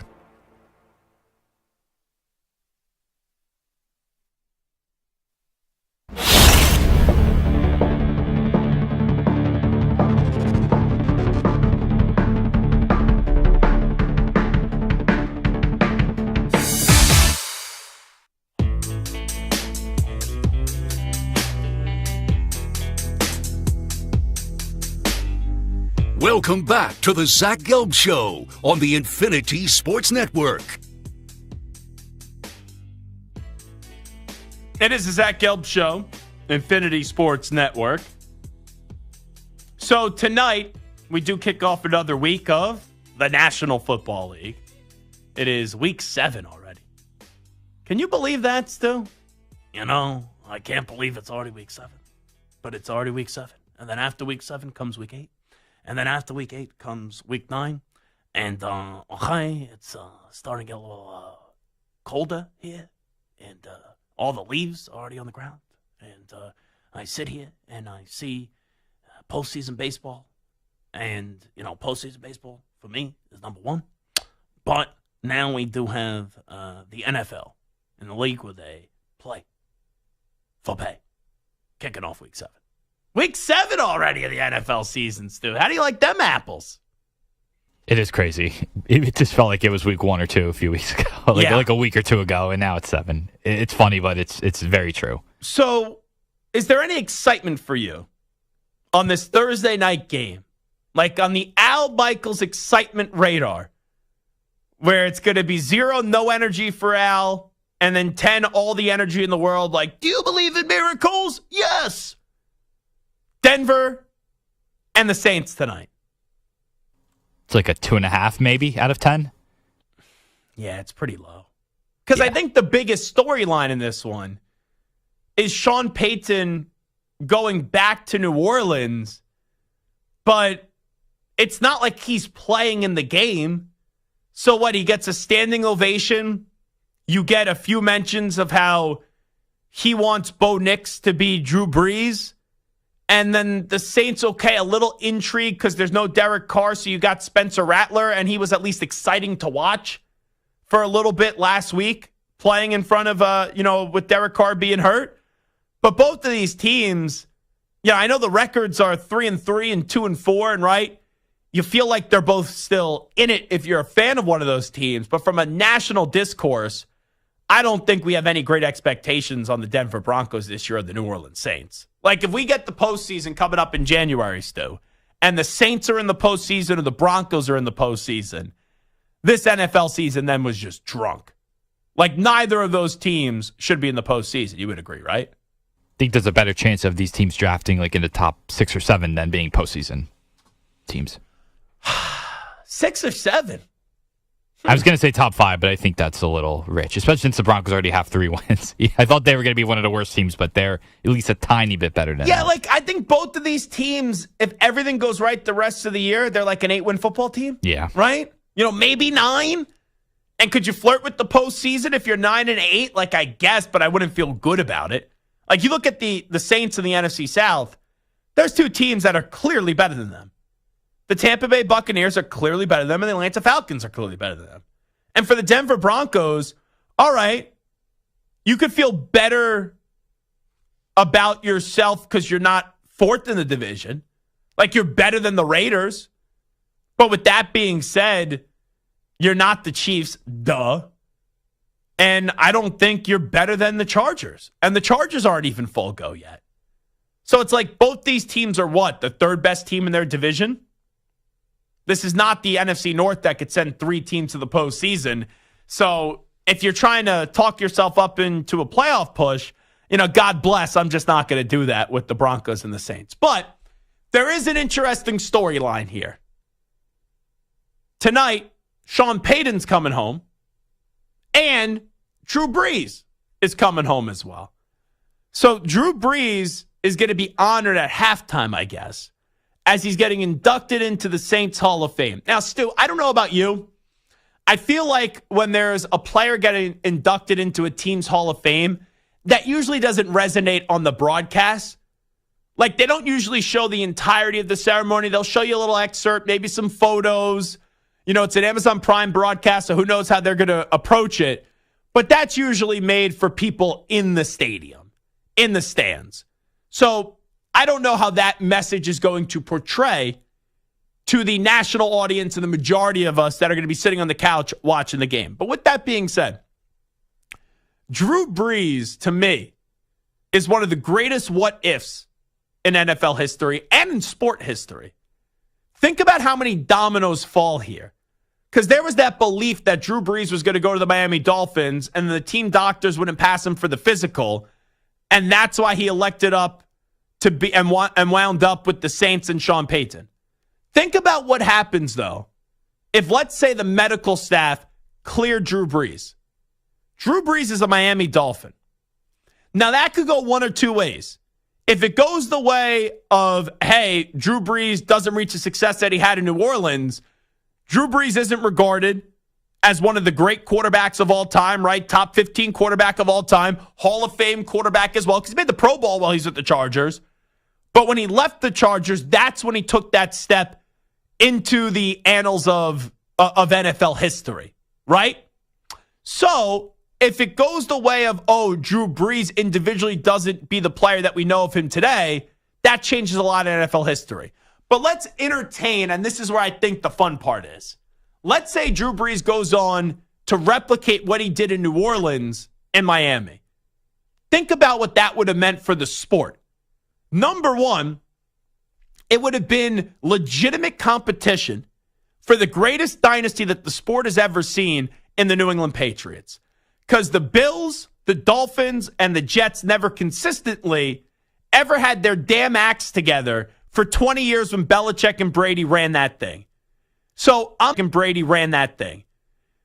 I'm not saying that the Dolphins would have always won the division, but it would have been a legitimate threat and probably could have taken away a championship, maybe 2 championships from the Brady-Belichick reign in New England. That's number one.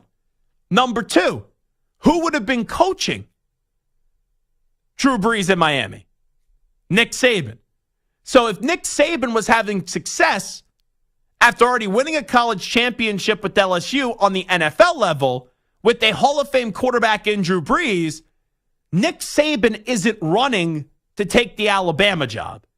So Alabama may have never been restored. Nick Saban may have never been the head football coach at Alabama. And then also, there's the other obvious side of this.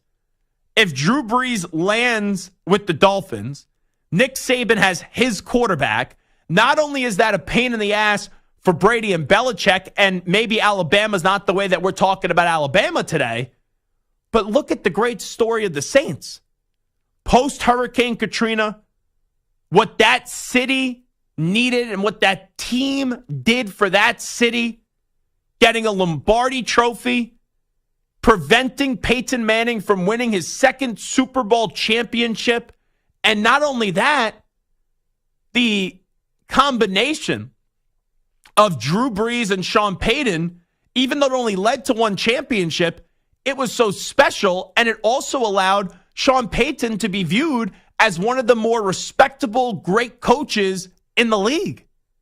So that decision by the team doctors in Miami to flunk Drew Brees on his physical had so many dominoes that could have fallen differently and could have impacted not only history in the NFL, but college football if the Miami Dolphins ended up getting their quarterback in Drew Brees.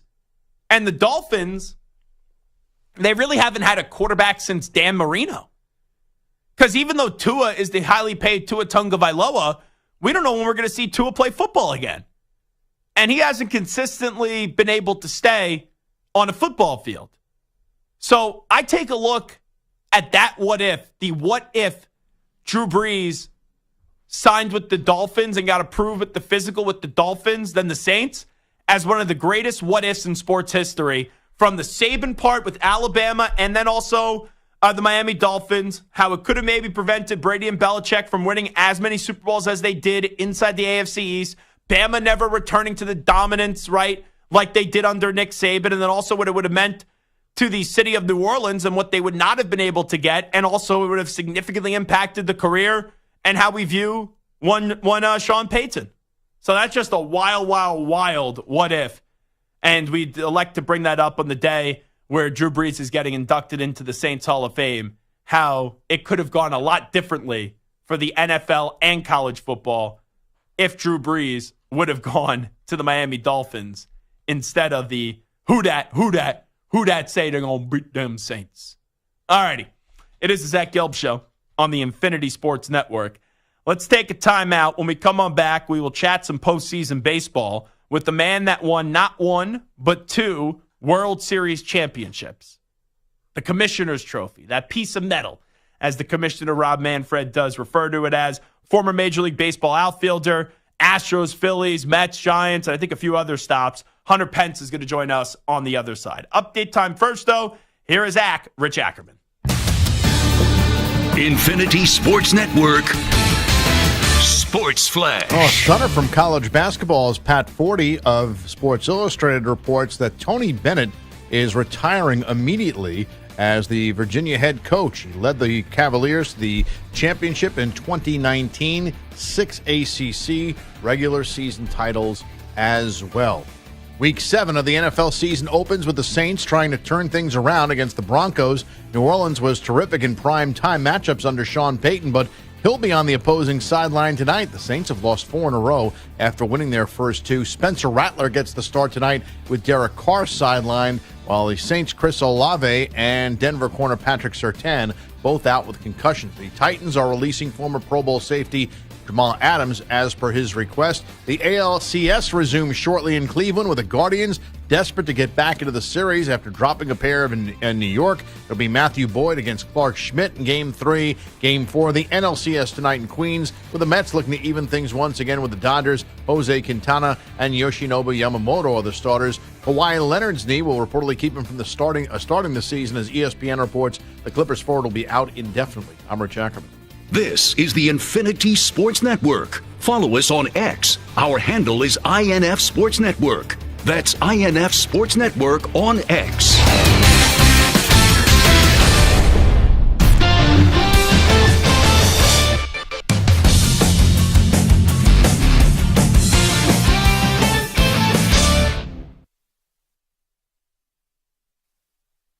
You're in a 5-minute break.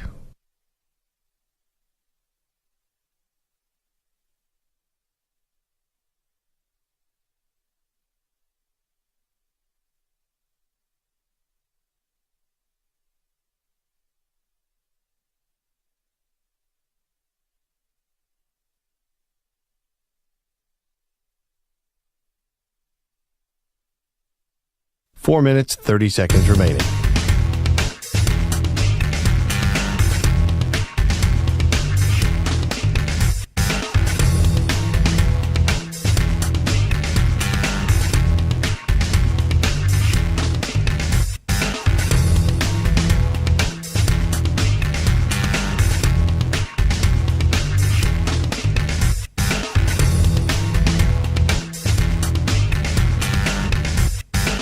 Four minutes remaining.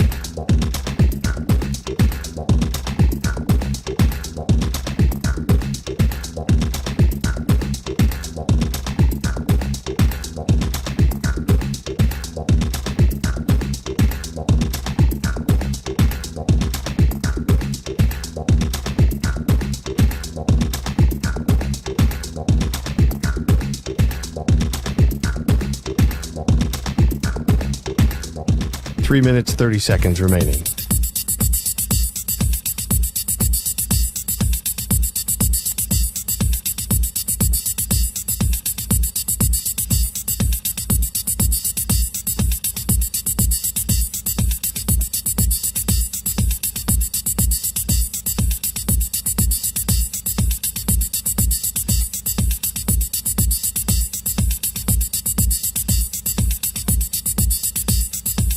Three minutes remaining.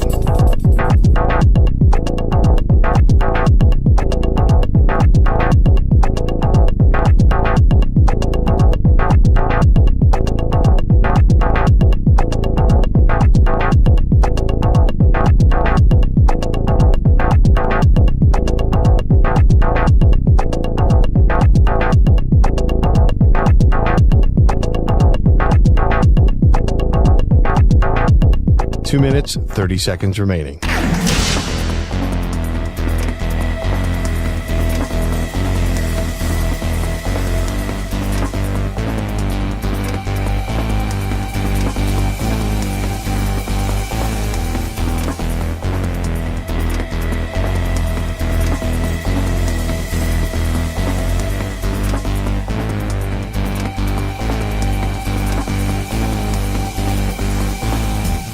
Two minutes remaining.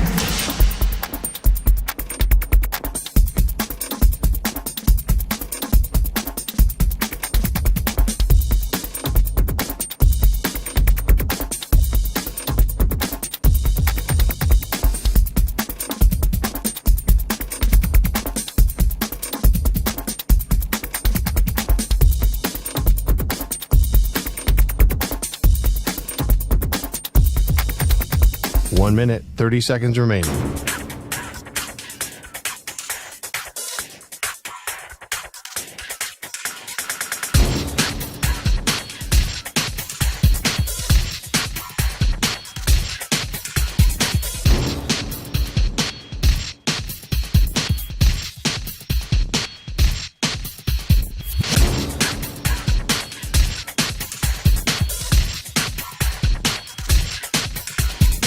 One minute remaining.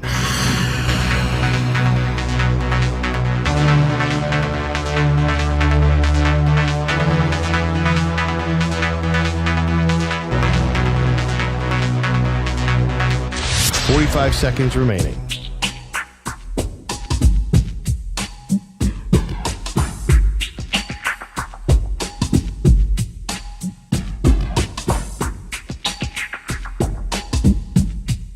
Thirty seconds remaining.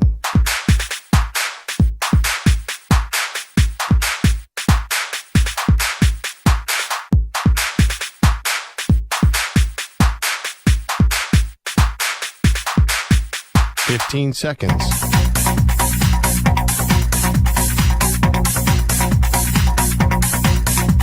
Break ends in 5 seconds.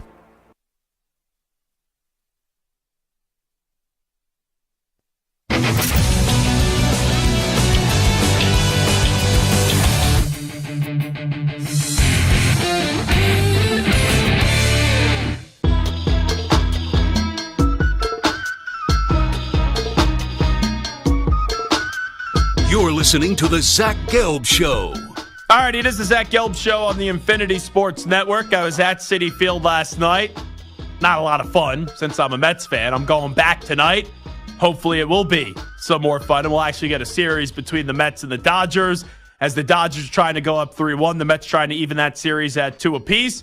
And the Yankees coming up at the top of the hour look to take a commanding 3-0 series lead up against the Cleveland Guardians. Hunter Pence is part of the investor group with Perfect Game, the world's largest amateur baseball platform, and works as a broadcaster for some of their events throughout the year. Learn more at www.perfectgame.org, and we'll talk about their big event coming up in Jupiter, Florida in just a bit. But let's welcome in the 4-time All-Star, the 2-time World Series champion, and that is Hunter Pence, kind enough to join us once again on the Zach Gelb Show. Hunter, appreciate the time. How you been?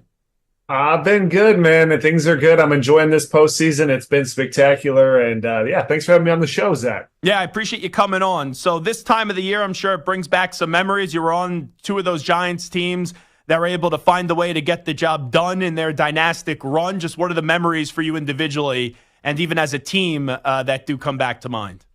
I mean, those two runs were, it's a dream come true, a lifelong dream. Your whole, your life's work up to that point, and I also have some very tough memories of losing in the playoffs as well. I've been on both sides of it, but those two runs, I mean, it was those groups. It's hard to really explain in words the commitment, the dedication, the willpower, the fight. Because no matter all of these teams, it's always riddled in doubt. Critics always doubt.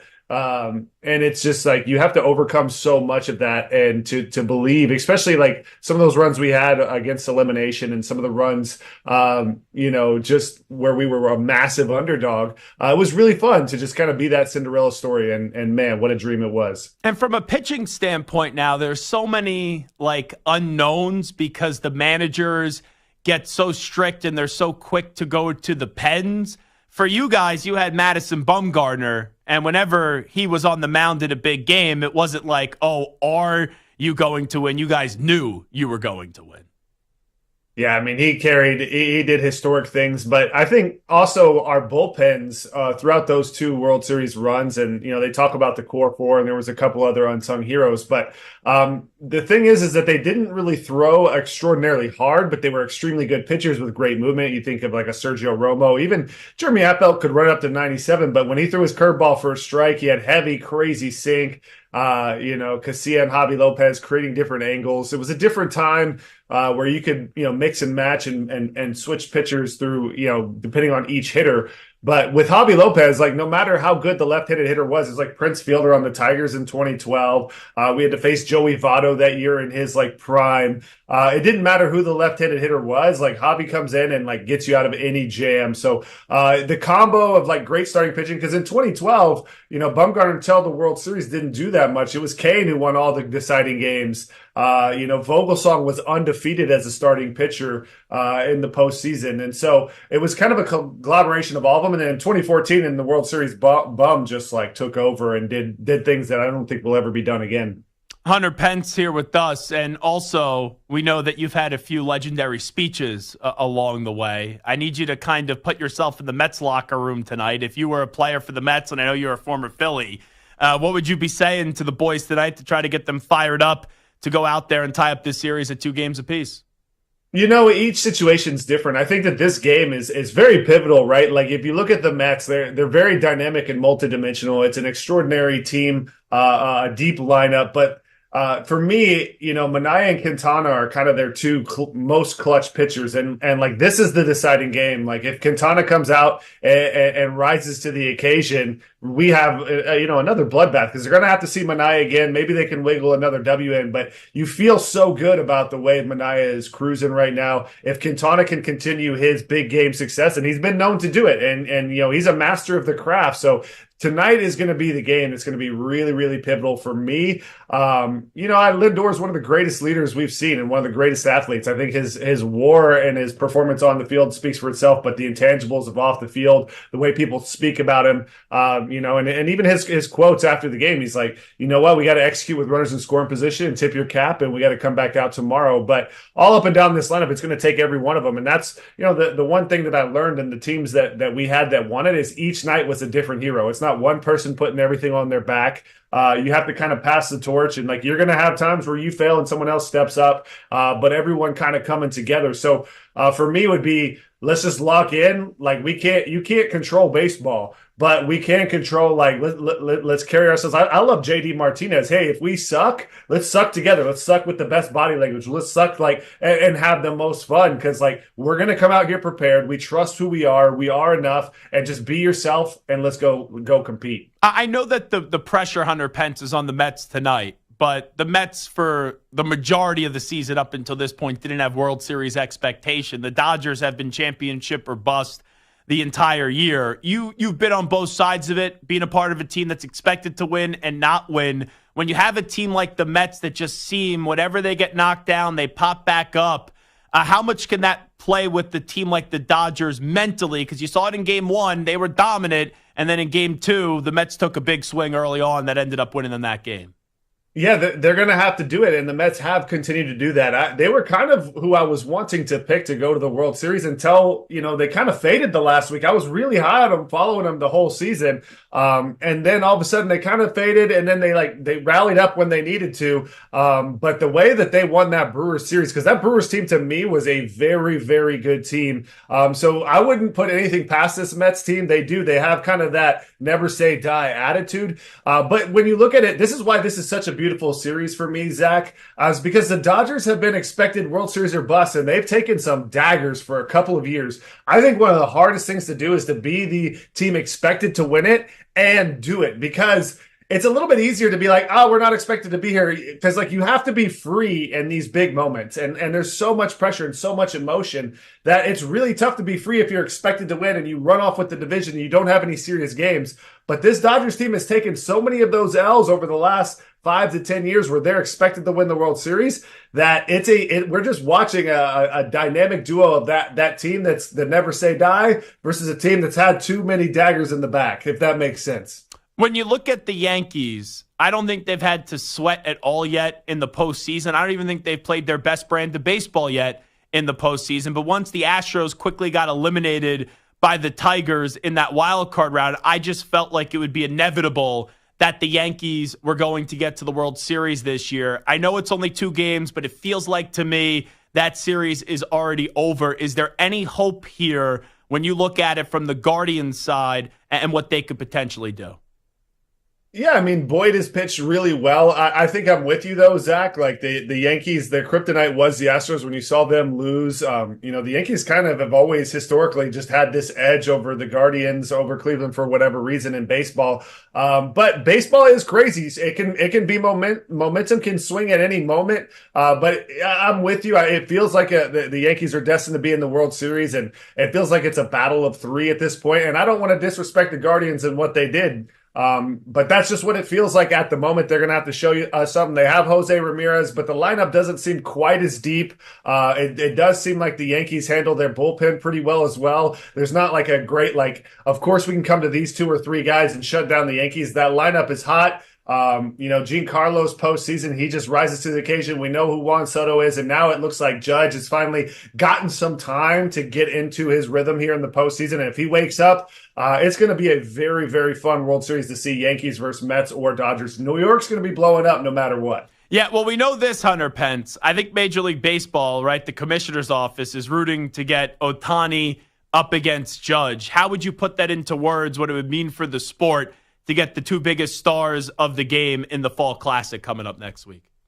Yeah, I mean, it would be a huge. I think that in general, just this postseason is super good for baseball, because the people who went out and bought crazy talented players, like we're looking at the top 7 WAR players are in the postseason right now. So literally the best players are getting you there. And the teams that are paying the money, that are opening their wallets and bringing in the talent and putting together these massively, really good players, the elite players, the veteran players, they're winning. So I think that that's huge for baseball. I think that obviously Ohtani and the contract that he signed and how spectacular he is for baseball versus Aaron Judge. These 2 have been battling it out for MVPs for a couple of years. It's just a beautiful story. But even if it is a Subway Series, it's tough to beat the story of the Mets this year. I think it's a win-win. Obviously, the Guardians isn't as big of a market. And we'll see, but it's definitely a long shot for the Guardians. There's never no chance, because baseball is crazy and momentum can flip. But it's looking like Yankees versus one of the other 2 big powerhouses, and I think it's great for baseball, Zach. How about your old teammate Buster Posey now taking over the show and running the Giants?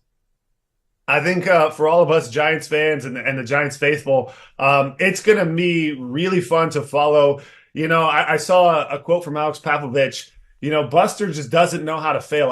He just has a magic touch. He is extremely intelligent. He's extremely prepared. He's going to surround himself with the right people for the things that aren't his strengths, and he's going to make the decisions based on what are his strengths. And there's no one that, he's lived it. He's been inside of it. The best way to run something is to have had the experience. You want to listen to the people who've been to battle if you're going to go and have a battle. And Buster's been in it for a long time. He's seen success. He's seen tough times. He doesn't have to do this. He's doing it because he wants to do it. So it's intrinsic motivation within him to see this organization succeed, the Giants organization, that is. So for me, and just knowing who he is, and I've gotten to play beside him and to watch how he does and handles business with everything, and how he just has a magic touch, and it's hard to explain how well all of his decisions are, how thoughtful his like how he sees everything, and when he describes it, and how many ways he was leading, it was like 5 heads. It was like, this isn't, how is he juggling all this? How does he do that? So how does he getting himself prepared,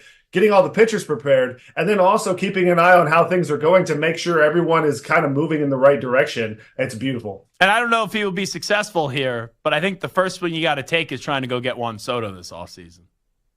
I think whoever gets him is going to have a very, very, it's going to be a great run. His career is going to be insane. He's just extraordinarily talented. He's an exceptional person as well, which I think leads to, you want to bring those guys that have that charming personality, that love the game. This guy goes into the stands and watches games when he's not playing. This kid loves baseball. He breathes baseball.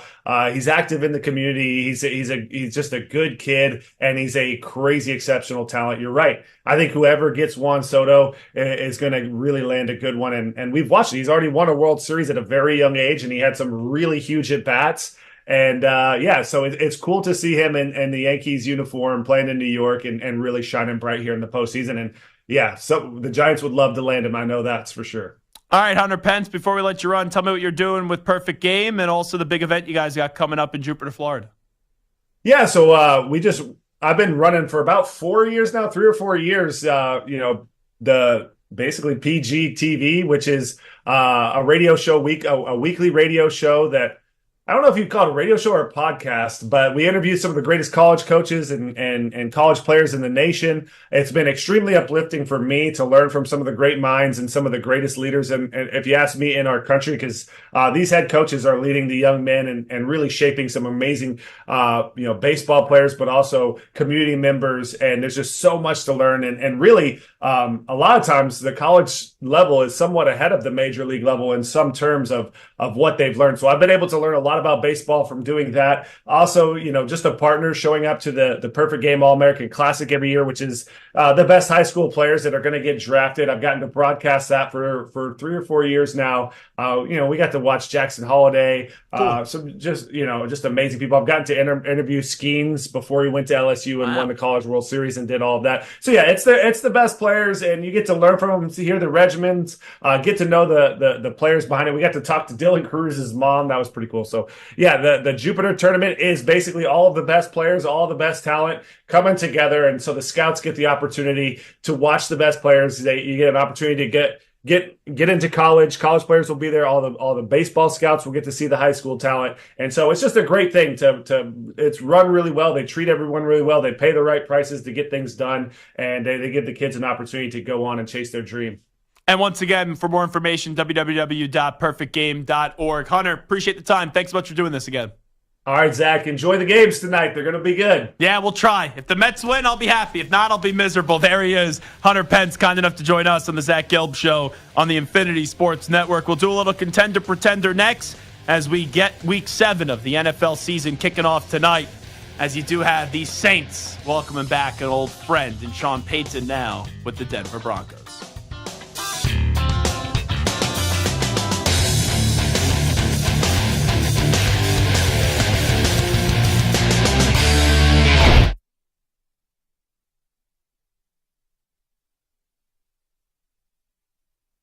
You're in a 5-minute break.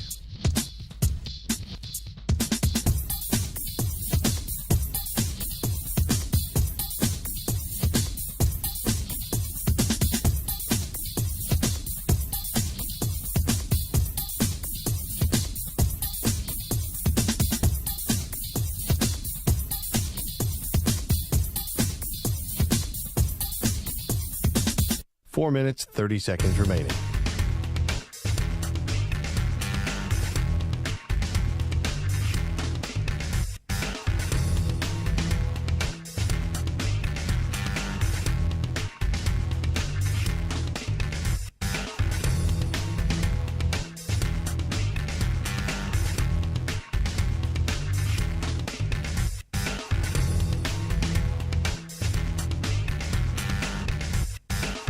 4 minutes remaining.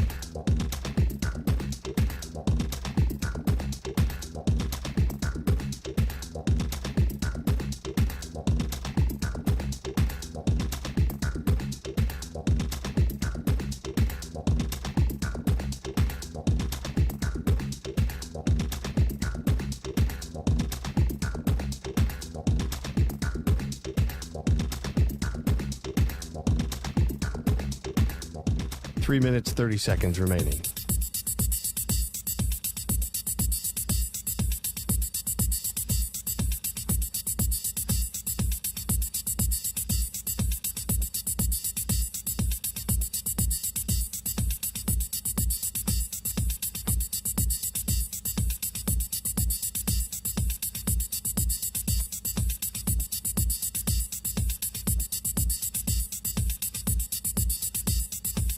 Three minutes remaining.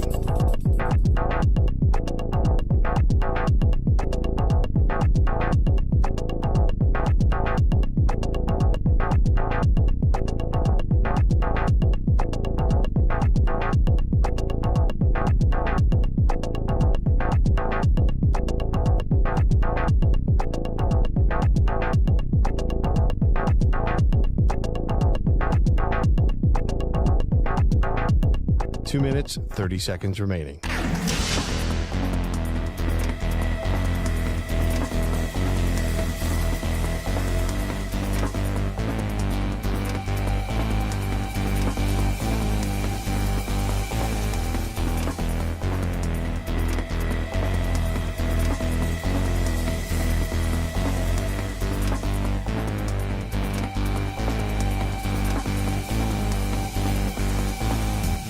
Two minutes remaining.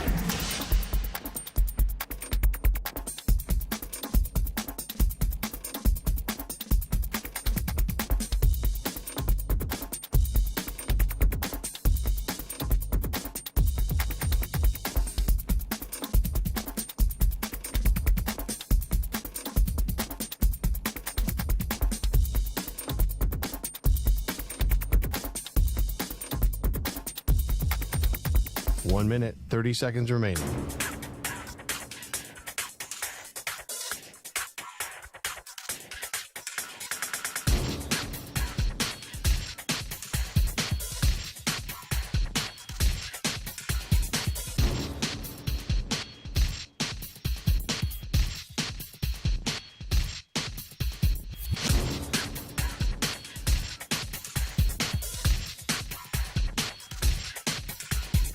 One minute remaining.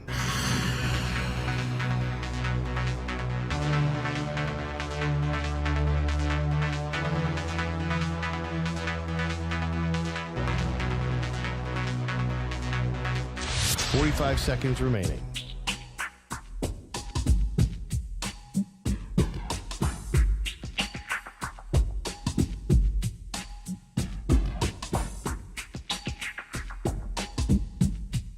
Thirty seconds remaining.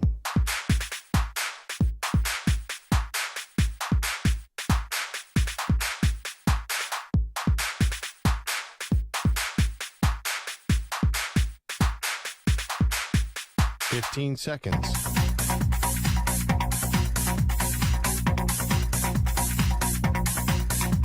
Break ends in 5 seconds.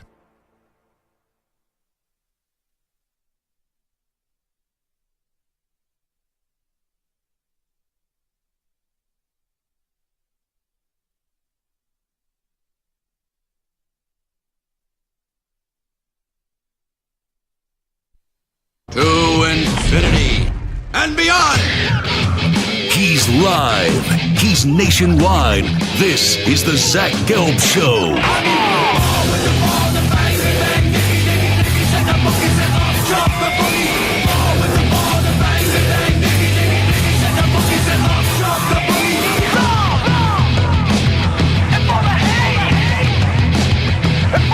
Here's your host, Zach Gelb. Alrighty, rocking and rolling. Hour number 3 of our radio program. It is the Zach Gelb Show on the Infinity Sports Network. Stu, just entertain me here real quickly. I know the game is about to have their first pitch in 8 minutes from now, Game 3 between the New York Yankees and the Cleveland Guardians. And the Guardians are down 2-0, so some juice has been let out of the balloon that was the Cleveland Guardians. But the worst seat in the house today in Cleveland, one ticket. What do you think the price is on the secondary market? One ticket for the game tonight that is going to have first pitch in 8 minutes from now. The worst seat in the building, one individual ticket. What do you think the cost is? I'd say $170. You're not even close. Is it a lot more? A lot less. A lot less? $170. I'm not good at math. I'm not going to pretend to be good at math. Thought it would have been, wow, okay. Let me just see one thing. It is not even half of your guess. Oh, boy. Yikes. What do you think the ticket price is? All right, I guess $50? $50? Go lower. $40. $40. Jeez. Now, if you had to take a guess, one ticket, worst seat in the house, cheapest ticket for Mets-Dodgers tonight. What do you think the cost is? Mets down 2 games to 1 in this series. Big game. I'd say 200 and let's just say 280. 160. Really? Mm-hmm. I guess that's a single. Okay. Single ticket. Now, you want to see what 2 would be? Sure. You know? I'm sure that'd be closer to 2s. Oh. Maybe not. 168? You get a standing. I didn't do standing room, but if you wanted to, you could stand for $159. Wow. So actually cheaper than I'm actually shocked that's lower than I thought it would be. Yeah, you know what? The baseball market, it's a fascinating one. Even for the postseason. Like the other night, the tickets 2 days before were like, you were at least paying $2. Last night, if you waited until an hour before the game because I had a friend do that, he got a standing room ticket for like $130. And he just popped around and jumped around the stadium. But could you imagine? Right? Like in New York, for playoff games, it's so ridiculous to get in the building. Like, I saw something next week at the Mets are in the World Series. The tickets on the second market, and not everything's been released yet. I get that. Like right now, are getting listed for $1,000. $1,000 for one ticket. I've seen it with my Rangers when they advance far. The tickets just go through the roof. You know, Knicks playoff games, tickets through the roof. Even if the Mets were down 2-0, $40 for a playoff ticket? That's crazy. And it's not like Cleveland isn't some passionate city, right? Those fans have been beaten down for years with the Cleveland Browns. I mean, that's a great fan base. The Cleveland sports fan, it's an awesome sports fan. But I was kind of surprised when I saw a tweet. Right? I saw a tweet. That's what elicited this thought. It was like, oh, only $40 to get in the building. And this was like 45 minutes ago for a game that's about to have first pitch coming up in now 4 minutes from now. But I was surprised by that. And I had to double check it. So I went to one of these secondary market sites, not for like from the team, to go check the tickets, little search engine. And that's what popped up. It's kind of crazy. You want to fly to Cleveland? That's what Mike just said to me. Yeah, right? How long does it take to get to Cleveland? I think with this pitch clock now, I don't think we'll be able to make it in time. No. But we should have looked into that. You know, that should have been something. If there's a game 4 where you could clinch, Stu, you know what? Maybe I'll be nice, Stu. Game 4's tomorrow, correct? Yes.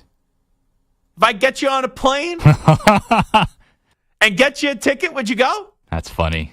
Would you? Solo Stu? Solo Stu going to Cleveland. I sent you to a beautiful resort in Cleveland. You know what?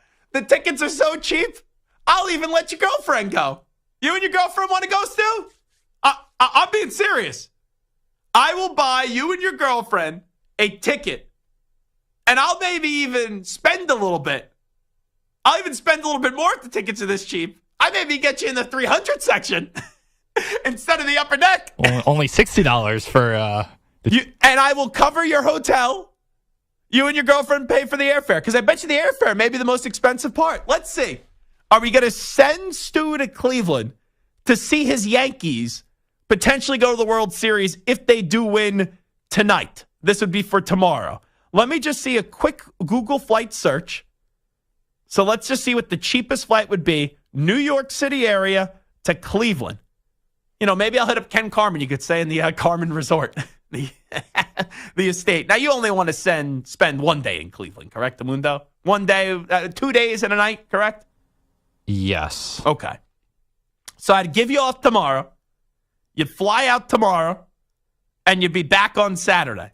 Let's see how much it would cost for Stu to get to Cleveland. You need a morning flight, right?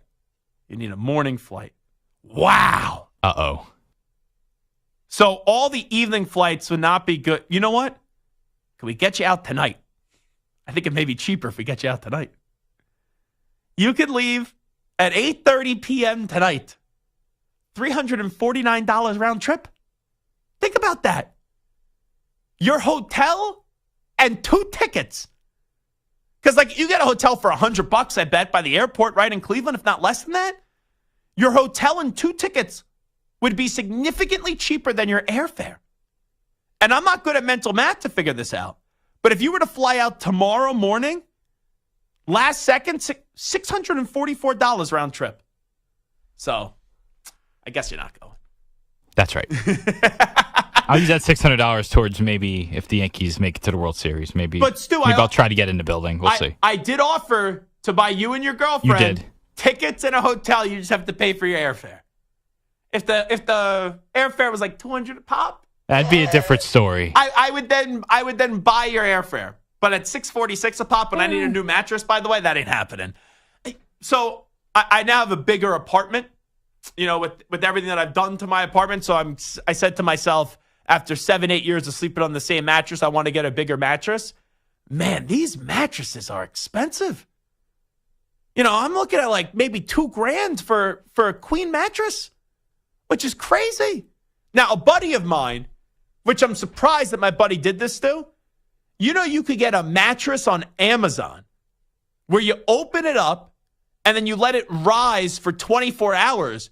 And my buddy and his wife, I had lunch with them today because they're actually expecting a baby today. How about that? That was their due date. Baby obviously didn't come yet. And it's one of my best friends growing up as a kid. So they're like, do you want to go get some lunch with us today as we just sit here and wait? I'm like, yeah, sure. I'll go get some lunch with you. And the topic of me needing a new mattress came up. And they told me that they bought a mattress like 8 years ago, I think, or like 6 years ago off Amazon. And it's a great queen mattress that they still use to this day. And it's only like $300. So, you know, if there's someone listening out there that's in the mattress business, you know, contact our sales guy, Adam Schifrin. Maybe we could do a little business here. You know what I did order, though? I'll give this company a pop because I like them. I did order. Samter, I think you've also benefited from this, too, when we go to the Super Bowl. And maybe, Stu, you have as well. We've done like a lot of those promotions with Sleep Number. Sleep Number always sends you a great care package. So Sleep Number a few years ago sent me a pillow and like a blanket and like when you go on the plane, one of those neck pillows as well. But I have a pillow in my bed that's a Sleep Number pillow. So I needed new pillows too. Like I'm like redoing the whole apartment. So I'm just like, all right, whatever. You know, I need new things. So I ordered 2 Sleep Number pillows the other day. And I just got a notification that they are at my desk downstairs, or you know, with my doorman at my apartment downstairs. So even if the Mets lose tonight, Stu, I'm going to need to get a good night's sleep. And now I'll have a better night's sleep because of the fact that I have 2 new Sleep Number pillows, and I have 3 Sleep Number pillows in my bed. Now hold on, I got an immediate text from Avril Lavigne's guitar player, David Immerman, who is a friend of the radio program, who is listening to us right now. So he said to me, don't buy a purple mattress. Spent a ton on a king size a few years ago. Was great for like 2 years. Then bleep the bed. Had 2 back surgeries since. Can't prove they're related, but I suspect as much. So now what I'm going to do is I'm going to text David Immerman what my friend recommended to me. Because I don't know, nothing against Amazon, but buying a mattress that has to rise on the floor, I'm good with spending money for better sleep. So, like, not that I want to have to spend $2,000 on a mattress, but if I have to, it is not like the end of the world But I did some preliminary research today, and the mattresses were a little bit more pricier than what I would have thought. So, David, I know you're listening right now because you're texting me. I just sent you the link that I got. I don't know if this is a purple mattress or not. I don't even know what that is. So, we're on the search for a new mattress, and I want to get this figured out in 2 weeks, Stu. Because the bed I was sleeping on was fine. It's still comfortable. But now, since I have a much bigger apartment, I'm like, I could use a bigger bed. But I want to get rid of the mattress and the bed that I have sooner rather than later because I'm already in that mode. I don't want to, I'm not someone that likes to just delay. Like when I'm ready to go, I'm ready to go. When I go to an event and I'm ready to leave, I don't like to linger and continue a conversation for 30 more minutes. I'm ready to go. So I'm very disappointed in you, Stu. You want to get on a plane and go see the Yankees potentially clinch a spot in the World Series tomorrow? No, no, I'm good. I'm kind of shocked. $600. Yeah, me too. I thought that'd be a lot for lower. Airfare to Cleveland? It's not L.A. It's Cleveland. You know what? You could get a car and drive. Be a fun little road trip. Oh, yeah. Leave right now. Stew on the road. Kovacs in a car. You could have you do updates. You can call into JR. You can call into Bart. Call him every show. You can call into Amy, Maggie, and Perloff. And you can take us through your journey to beautiful Cleveland, Ohio. All righty, give me some NFL music here. We'll do a little contender pretender. You give me the team, Stuart, and I'll tell you if I think they're a contender or pretender through the first 6 weeks of the National Football League season. All right, what about a team that it looks like it's going to make a change at the quarterback position in the Pittsburgh Steelers? They are a pretender. Even though they are a 4-2 team, I can't see them getting to an AFC Championship game or even a Super Bowl. Now, former NFL GM president Joe Banner, he actually just quote tweeted, I just got this notification, our interview with Thomas Dimitroff. And Thomas Dimitroff yesterday said he would advise Steelers coach Mike Tomlin to continue to start Justin Fields over Russell Wilson. This is what Joe Banner had to say in regard to our clip with Dimitroff. This is why Tomlin deserves so much credit. The safe thing to do is to stick with the 4-2 starter. The best thing to do, at least try to have the best possible season to see if Wilson can give you more production at the QB spot, takes courage and confidence. So that's the thought of Joe Banner. I don't know if Joe Banner knows this, but I was once in a very uncomfortable situation, Stu, with Joe Banner's son. When I was in my fraternity, one of my really close friends in the fraternity, unbeknown to me, was childhood friends with Joe Banner's son. So Joe Banner's son was in my fraternity room. You know, we were drinking, having fun, everyone, bunch of guys, in the fraternity house. And for some reason, the Patriots came up. And Joe Banner's son may have called the Patriots like a bunch of cheaters. And when Zach Gelb has a few drinks in him, I took a lot of offense to that. So I started arguing with Joe Banner's son. And I didn't know this was Joe Banner's son. And then Joe Banner's son told me who his dad was. And I was like, I said this in a joking way. Oh, well, losing executive. What do you know? So that was my one interaction with Joe Banner's son, who happens to be a very nice kid. I say he's a kid. He's my age. But a very nice guy. But I did not know that at the time. And I thought it was funny because I was drunk. I don't know if he took it as funny because at the end of the day, it is his dad. But all is good with me and the Banner family. Next team. Anyway, long story short, Steelers. Pretending. All right, so this team lost their starting quarterback for a few weeks at the start of the season, but they kind of weathered the storm. Now 4-2, the Green Bay Packers. Go, Pack, go. Contender. That NFC is open. That NFC North looks like the best division in the National Football League. And the Packers have that dude at quarterback, and they got that guy at coach. When it comes to Jordan Love and Matt LaFleur, I think the Green Bay Packers are a Super Bowl contender.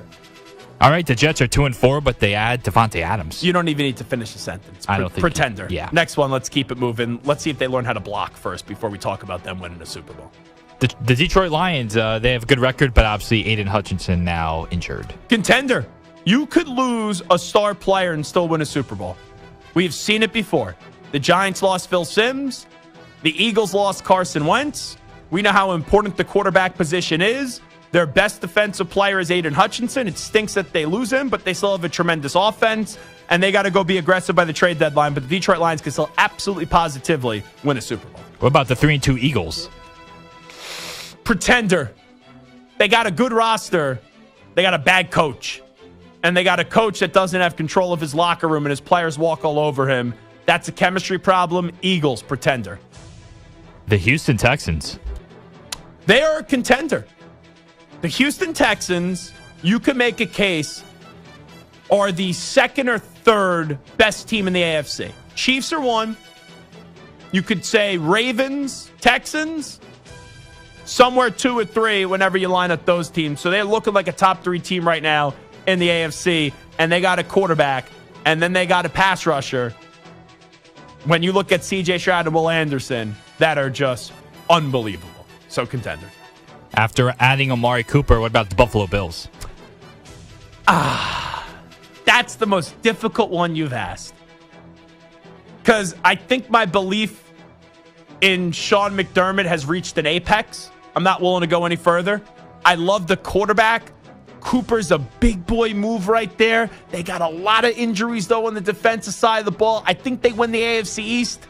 I could even see them get into an AFC championship game.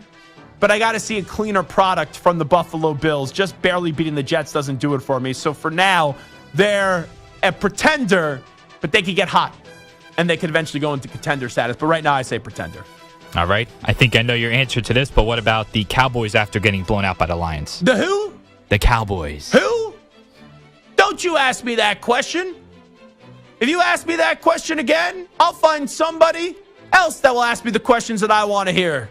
Even though I don't pay you, I will claim that I pay you. Stuart Kovacs. Pretender, please. Come on, keep it moving. What about the Baltimore Ravens behind that two-headed monster? Absolutely a contender.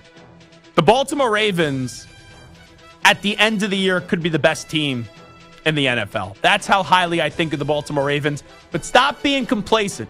Go on out there. And I know you got Zay Flowers who's solid, but you should have pounced on Devontae Adams. I think the Ravens need to be aggressive from now until the deadline, too. All right, after a shaky start from Caleb Williams, the Bears are now 4-2. They can make the playoffs, but a contender to win a playoff game, a contender to get to a championship game or a Super Bowl, no. They're a pretender, but they're definitely alive to make the postseason.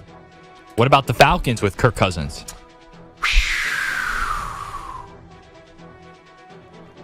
I think that's a team that optimism can grow. I do. They're going to win that division.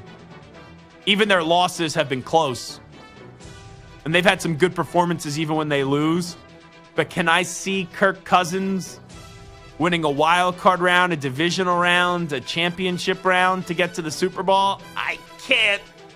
But I like the direction that team is headed in. But for right now, I will say pretender. All right, last but not least, the reigning NFC champion 49ers. Contender, and I think they beat the Chiefs this week. I think the 49ers are going to start to do what they usually do, and that's start to get hot and look like one of the best teams in the NFL. All righty, that's Contender Pretender. It is the Zach Gelb Show on the Infinity Sports Network. You will hear from Justin Fields next. You're in a 5-minute break.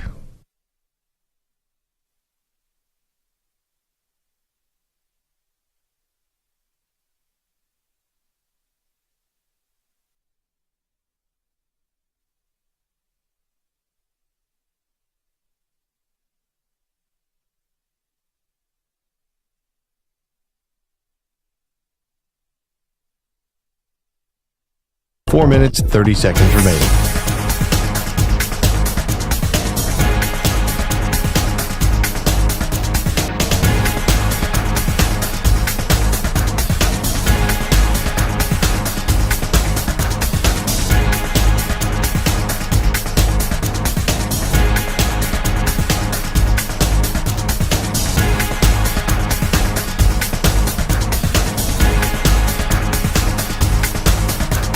Four minutes remaining.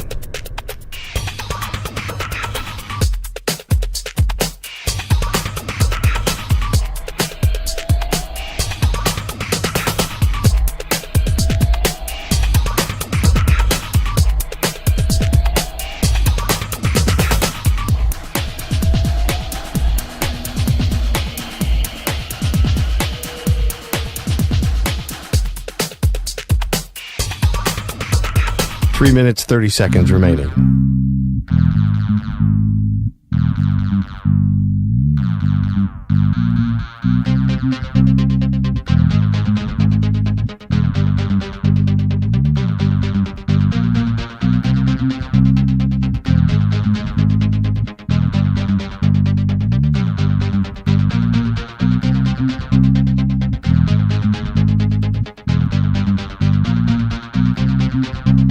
Three minutes remaining.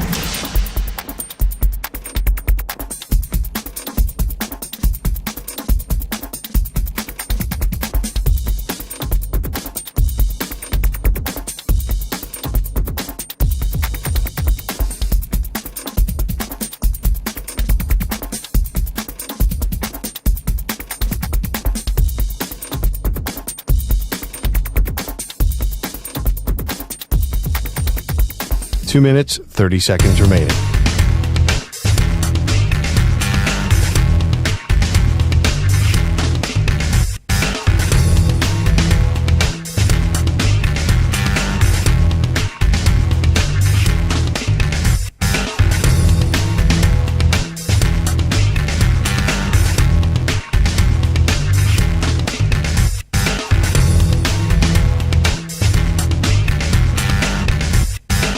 Two minutes remaining.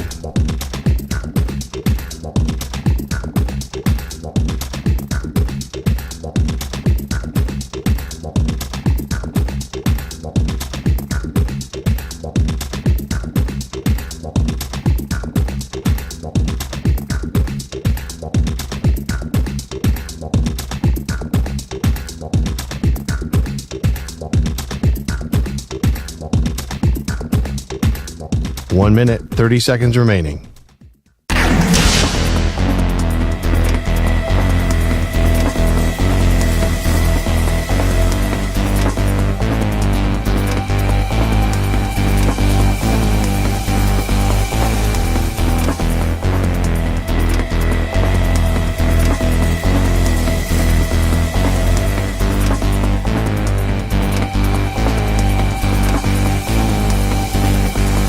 One minute remaining.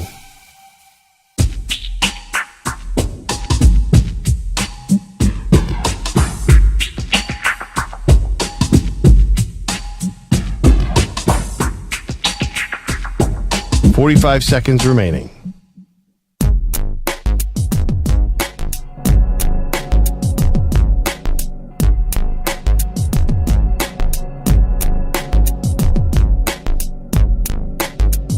.30 seconds remaining.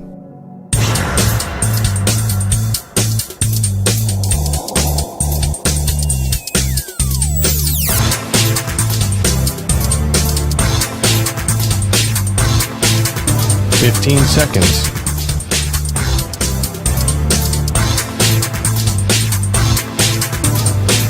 Break ends in 5 seconds.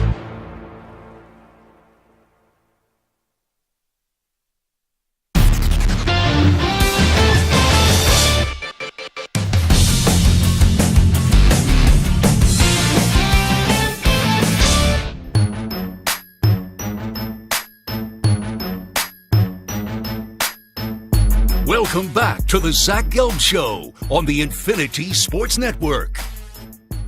Alrighty, so we haven't got the official announcement yet, but pretty much every NFL insider is saying it, that the expectation for the Steelers Sunday Night Football game this upcoming week against the Jets at Acrisure Stadium is going to feature a quarterback change.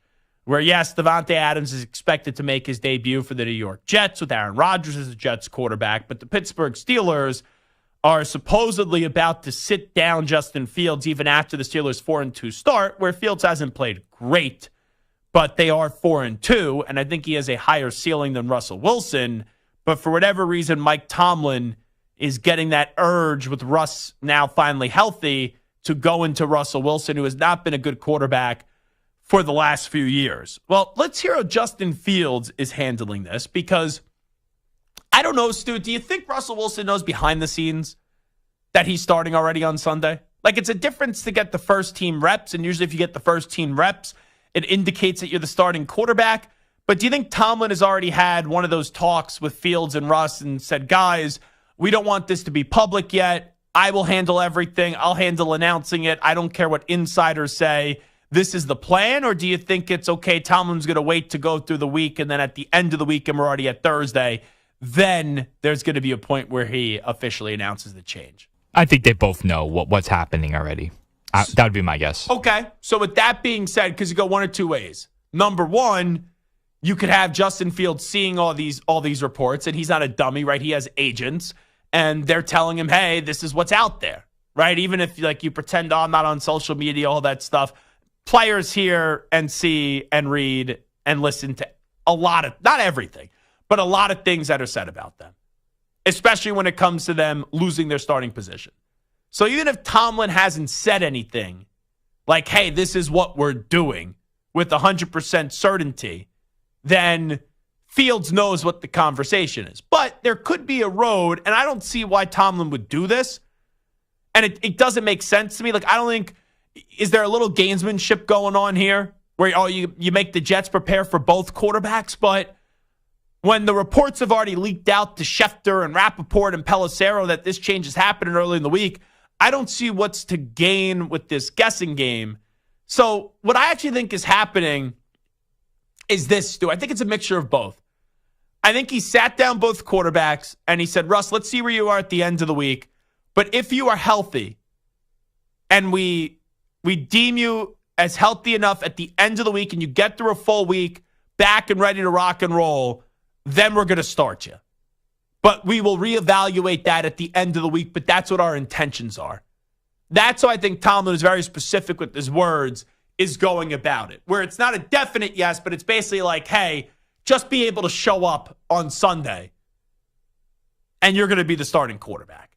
So there's one thing to basically be told you're getting benched, and then you can handle it one or two ways. If you were Justin Fields, you could visibly show, and I don't think this helps out anybody, but you could visibly show your frustration when talking to the media. Or you could say the right thing and get a lot of respect, and then even though you don't want to root against your team, but if Russell Wilson plays poorly, then there's going to be a big push, Justin Fields needs to be the starting quarterback again, and even handled it like a professional. If you handle it unprofessionally, I don't know if you'll get everyone to come to your defense the next week if the Steelers do lose to the Jets coming up on Sunday. So let's listen up this how Justin Fields handled that situation when he was approached by reporters on potentially getting benched as the Steelers starting quarterback. I don't think I played, good enough, if I'm being real with you. If I'm being real with myself, I think if, I did play well enough, I don't think there would be, any sort of who should be playing, who should not. So at the end of the day, we got a few wins. Of course, I'm glad about that, but there's areas that I could be better at, and I'm just gonna continue to work on those and continue to get better. I think that's the right approach by Justin Fields, where he acknowledges, hey, I haven't been great. If I was great, this wouldn't even be a conversation. I think he's been fine. He's been serviceable. And I do still think he should be the starting quarterback, but Mike Tomlin wants to go elsewhere. And you know what, Stu? For what we do, you know what I think would be the best thing? And I don't think it's going to be a blowout either way. And I think the Steelers could win regardless of who they start at quarterback. But I really do think for what we do, the best thing possible would be, okay, they play Russell Wilson, and then the Jets just beat the doors off of them and beat the brakes off of them. I think that would be great because then it creates a conversation on Monday. What the heck did Mike Tomlin do? Why would you try to attempt to fix something that isn't broken? And why would you go to Russell Wilson when Justin Fields was just finally, he was flying the plane. There was no turbulence. It wasn't like he was the greatest pilot ever, but he was getting you from point A to B looking like a good product. The only reason, though, I can't anticipate and guarantee a Jets blowout here up against the Steelers for two reasons. Number one, the Jets probably can't blow out any team in the NFL outside of my Patriots. Like, let's just be real. The Jets have their own issues. I think the Jets could win this game. Like, someone asked me last night when I was tailgating, getting ready for the Mets game. There was a Steeler fan there, and he goes, "You think the Jets are going to beat the Steelers?" And I was like, "Whoa!"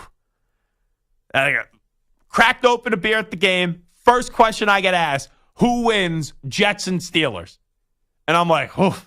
I have to pick someone right now on a Wednesday." That's like what disease would you rather have? Like, that's how close those two teams are right now.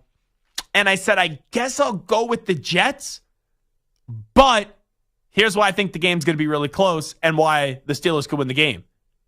TJ Watt can obliterate that Jets offensive line. TJ Watt is the preeminent defensive player right now in the NFL, and that Jets offensive line has been more bad than good this year. And you have Aaron Rodgers right now, who showed a little mobility up against the Patriots, but other than that, he's been a statue on one leg because he's injured, and he's a 40-year-old quarterback.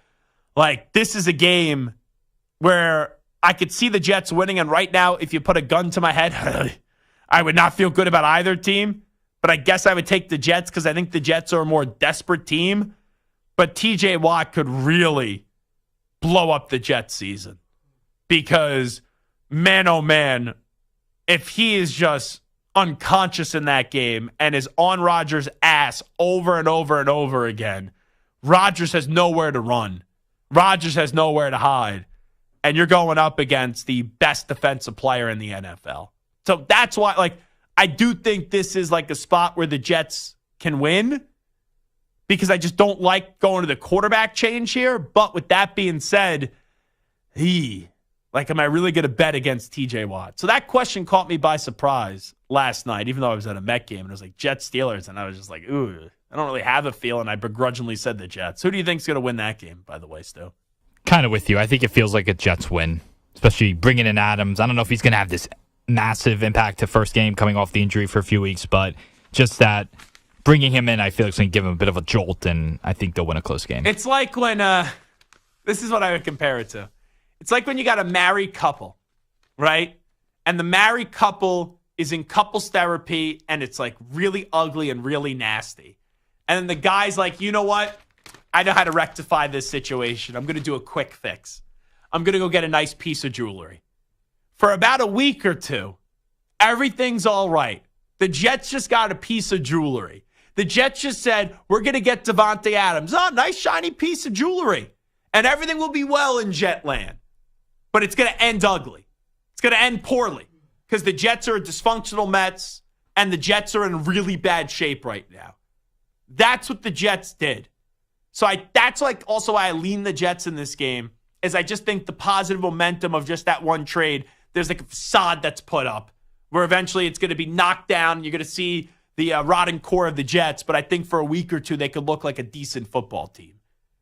But man, I'm just fascinated how we're talking about this game on Monday because it's an isolated spot, Sunday Night Football on NBC, yeah. And then on Monday, it's either like, it's so obvious there's two takes. The Jets lose. They're 2-5. They were all in, and they've been a big-time dud, right? That's one take. The other take is then, hey, the Pittsburgh Steelers, they made a quarterback change, and either one or two things happened. Russell Wilson shows the fountain of youth, or Russell Wilson stinks like he has the last 2 years, and then it's like, oh, why'd they bench Justin Fields? You know, is that the most intriguing game this weekend in the NFL? I would say, off the top of my head, the only two that would top it, only maybe one tops it, Chiefs and 49ers. You know, I consider Lions and Vikings. You know, throw that in the hopper too. Texans and Packers. So it's not the most intriguing game. But in terms of a storyline perspective, like Pats Jaguars, no big storyline. Like maybe Peterson finally gets fired. Seahawks Falcons, no huge storylines. Buffalo Tennessee, no huge storylines. Bengals Browns, it's like, all right, like, do we like the Bengals need that game? But if they win, does it change my outlook on the Bengals right now? No. Texans, Packers, that's a good measuring stick. Potential Super Bowl preview. Dolphins, Colts, no big storylines. I know you got potentially Richardson coming back. Lions, Vikings, big storylines. Eagles, Giants. All right, Saquon Barkley returns to New York, but who cares? Raiders, Rams, no. Panthers, Commanders, no. Chiefs, 49ers, yes. Jets, Steelers, yes. Ravens, Bucks, okay. Mild, solid game. And Chargers, Cardinals, interesting, but not great. So that's a big storyline game coming up, and how we'll be talking about it on Monday, Jets and Steelers. All right, it is the Zach Gelb Show on the Infinity Sports Network. 5 names that have been listed as potential replacements for Billy Napier if Florida does move on from him, and also Lane Kiffin and the Lane train does not depart Ole Miss and Oxford, Mississippi, to go down to Gainesville and be the coach of the Florida Gators. We'll get to that on the other side. Update time first. Here he is, the Act Man, Rich Ackerman.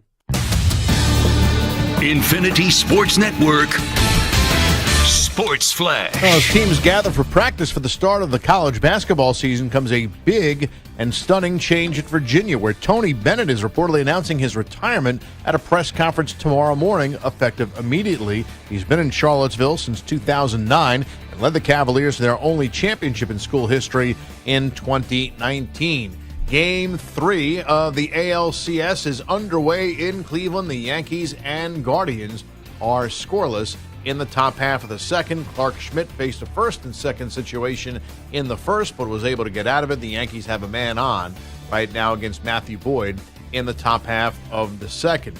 A little later on, it'll be Game 4 of the National League Championship Series tonight at Citi Field, where the Mets look to even things up with the Dodgers again after being shut out in Game 1. They rallied in Game 2 for a victory and then were blanked last night. Jose Quintana and Yoshinobu Yamamoto are the starters. The Thursday night football game features the Broncos and Saints in New Orleans, a homecoming for Sean Payton, who spent 15 years in New Orleans as the head coach of the Saints and is the winningest coach in team history. And according to ESPN, Kawhi Leonard will miss the start of the season and is out indefinitely as he rehabs his injured knee. I'm Rich Ackerman.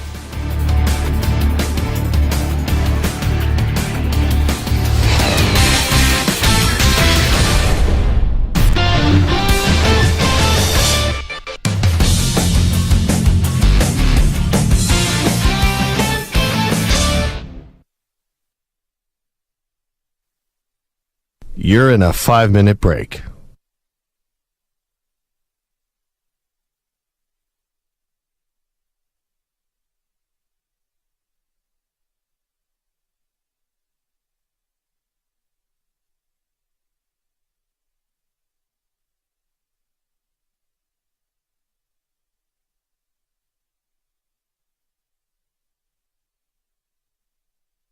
Four minutes, 30 seconds remaining.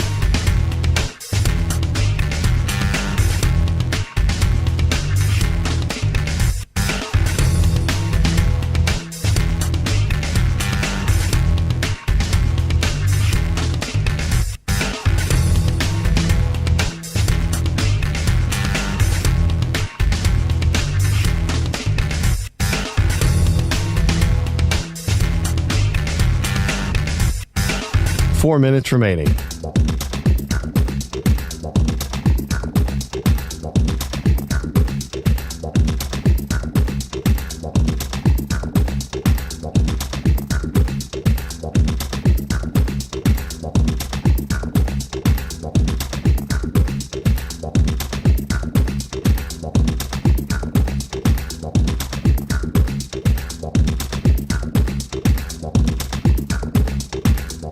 Three minutes, 30 seconds remaining.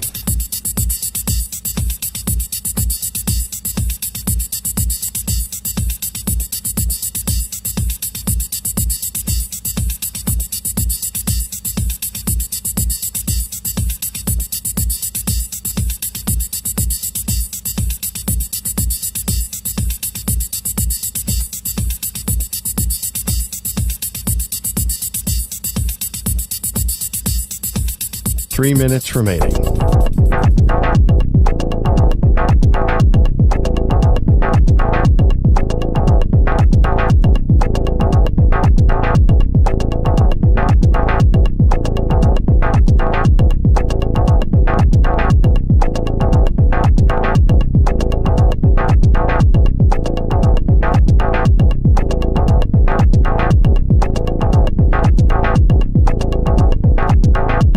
Two minutes, 30 seconds remaining.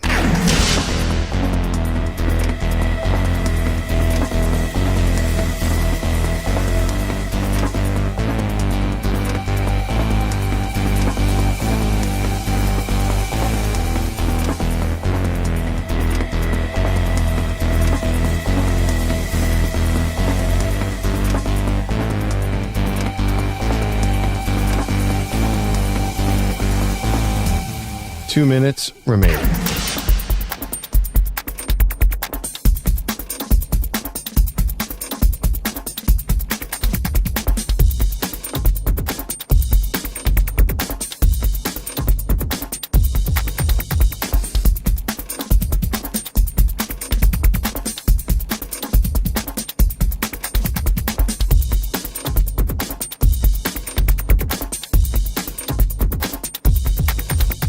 One minute, 30 seconds remaining.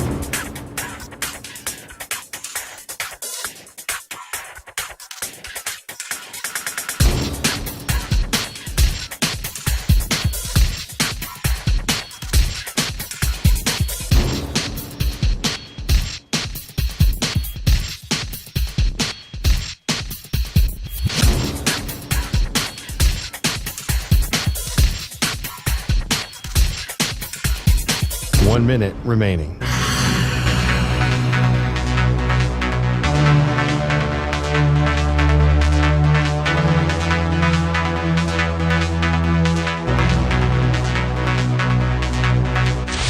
Five seconds remaining.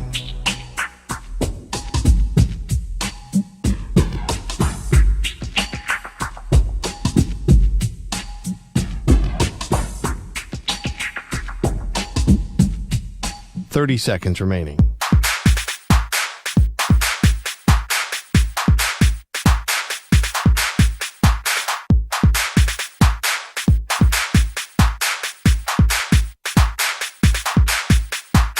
Seconds.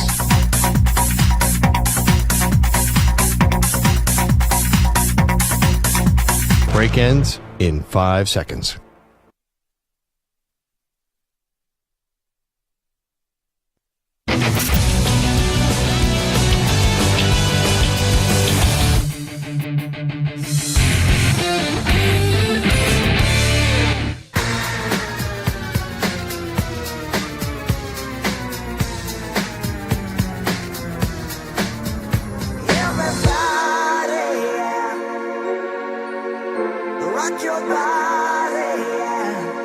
Hey, this is Howie. And this is Nick from the Backstreet Boys. And you're listening to the Zach Gelb Show. And guess what? Zach is back. All right. He's live. He's nationwide. This is the Zach Gelb Show. Oh, my God, we're back again. I'm going to say something that I hope this is not the reason why, because then it just stinks. But if it's anything other than this, then it's like, what are we doing? So it has been announced by Virginia basketball that national championship winning coach Tony Bennett. Remember, obviously, Virginia lost as a 1 seed to a 16, and in the following year they win a national championship. Tony Bennett is announcing his immediate retirement in a press conference tomorrow at about 11 a.m. Eastern time on Friday. That's what the school and the Virginia basketball program has announced. Now, here's my immediate thought on this. When you get past the shock and you think, okay, this is right before the start of the season. Like, we're a few weeks out. And when you think about it, the first thing that I think of, and once again, I hope this is not the case, but it's just the way that I think. And I give you, the honest thought about it, is you just hope everything's okay from a health standpoint. Because not that it's shocking that a coach, and he's not an old man, would walk away at the age of 55. We know what people say about NIL and the transfer portal, even though I think there's more positives. Coaches, when you're that accomplished, just get fed up and they're like, okay, I'm done. Look at Jay Wright, who was a little bit older. But to do this quickly before the season starts, if it's not health-related or family-related, when your season starts on November 6th as Virginia's first game, that's a pretty rotten look for Tony Bennett. So once again, I am not judging anything yet. I want to hear from Tony Bennett tomorrow, and I pray that everything is okay from a health standpoint. But that's only like the logical explanation that I could draw is if you're doing this quickly before the start of the season, that, maybe there is something going on that we're not privy to from a health standpoint. I hope it's not the case. That's the only thing I can think of, because if you're just retiring now because you're fed up with the transfer portal and NIL, then you should have done that in the actual offseason, not 2-3 weeks before your season starts. So that is shocking news. And Chris Vanini put out a tweet. College basketball coaches who have retired since 2021. Think about the legends that are no longer coaching. Roy Williams, Coach K, Jay Wright, Jim Boeheim, Tony Bennett, and even Jim Calhoun was still on the sideline. Now, like, Roy Williams is old. Mike Krzyzewski's old. Jim Calhoun is old. Jay Wright was shocking. Jim Boeheim, it was time. Tony Bennett is shocking. So the older guys, it's not like, oh, my goodness gracious. It's just, you kind of think of those guys as immortal, and they were always going to coach. But Jeff Borzello had this out as well, and this is fascinating. I asked Tony Bennett, this is Jeff Borzello, who covers college basketball for the ESPN, and he's also an AP voter. I asked Tony Bennett literally last week why so many people thought he could be the next Jay Wright and suddenly retire out of nowhere. Oh, wow. So there was talks about this. So his response to that was this. Quote, I got to call Jay Wright and see what he says, right? I always have said when you're doing this, you're in the profession. Whether you agree how it's going or not, you have to be true to yourself and really look at it and say, who am I? Can I operate how I want, and can it be successful enough? And you get to choose if you want to be part of it or not. And when you feel it's time, like Jay did, like Coach K, maybe Saban, it's their choice, and you consider and complain and gripe, or you have a decision to make. Either you try to do it in your way or you get to make the decision. So I think Jay Wright probably foresaw where this is going. It will be better whenever these regulations is that 3 to 5 years away. Who knows? But if it's not, those are decisions that every man has to make when it's his time. Now, that is what Tony Bennett said a week ago.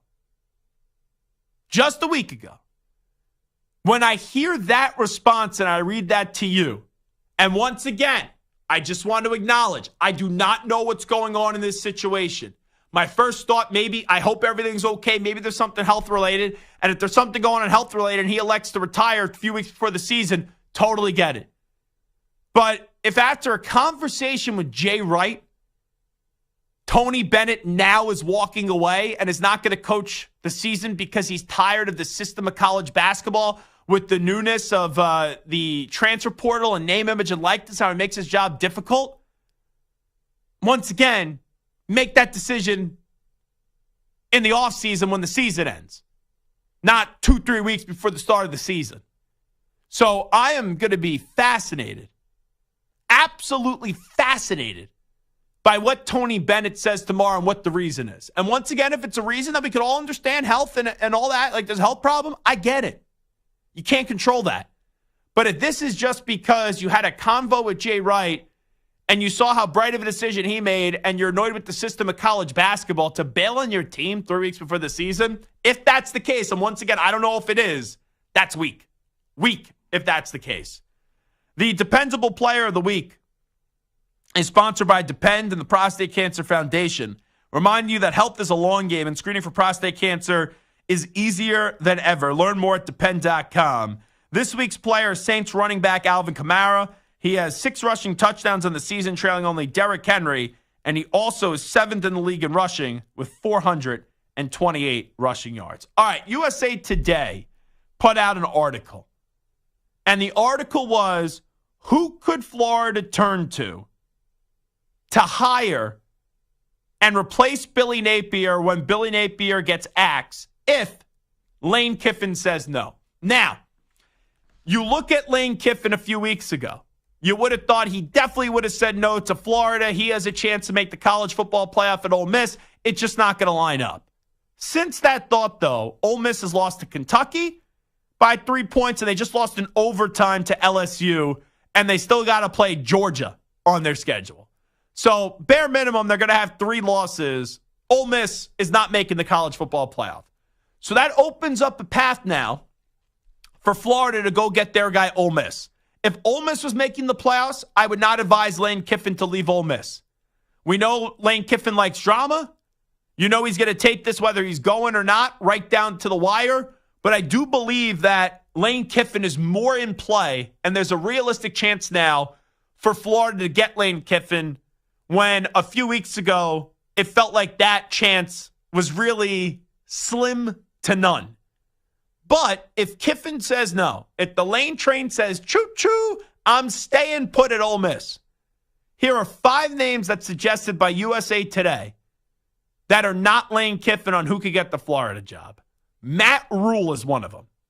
Let me be the first one to say, and I have not talked to Matt about this, but I would be shocked if Matt Rule left Lincoln, Nebraska when he has Dylan Raiola there for Florida. Don't see it. Kurt Cignetti, the Indiana coach, after this remarkable start to his first season in Bloomington. I could see it. I know he's older, but that dude has a lot of juice. And who knows what the way Indiana's schedule is. I'll still believe they're in the playoff when I see it, but they have a path. Matt Campbell. I saw Anthony Beck the other night, by the way, at the Jet game. His son's the quarterback now for Iowa State. Now, it has nothing to do with this other than Matt Campbell coaches Iowa State. But I'll say this about Matt Campbell, who's a solid coach.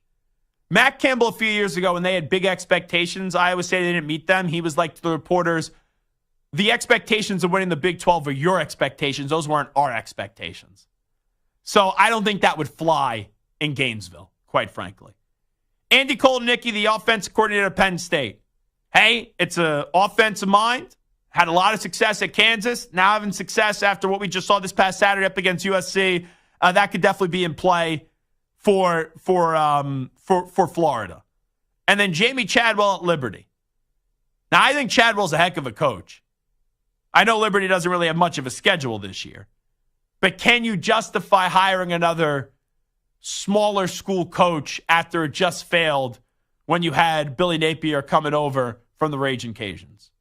All righty, that will do it. It is the Zach Gelb Show on the Infinity Sports Network. Very quick Thursday edition of the Zach Gelb Show. We'll be back tomorrow. If you want to follow me on social media, at Zach Gelb, ZACHGELB. I will be at the Met game tonight. I'll post some stuff while I'm there at Citi Field for a little Mets and Dodgers. Yankees are up in Game 3 of the ALCS. This is in the top of the third. The Yanks are up 1-0 in the game. They're up 2-0 in the series, trying to go up 3-0. And big thank you, by the way, to Hunter Pence, the 2-time World Series champion, for joining us. Big thanks to Ack. Big thanks to Samter. Big thanks to Stu. Big thanks to each and every one of you. We'll be back tomorrow, ready to rock and roll on a massive Football Friday. We got to preview Texas and Georgia. We got to preview good old Rocky Top at Tennessee going up against Alabama. And we'll find out why Tony Bennett retired and so much more on a massive Football Friday. Got the game tonight as well with the Saints and the Broncos. We'll talk about it all tomorrow at 3 p.m. Eastern, noon Pacific. We out. Bye-bye. Peace.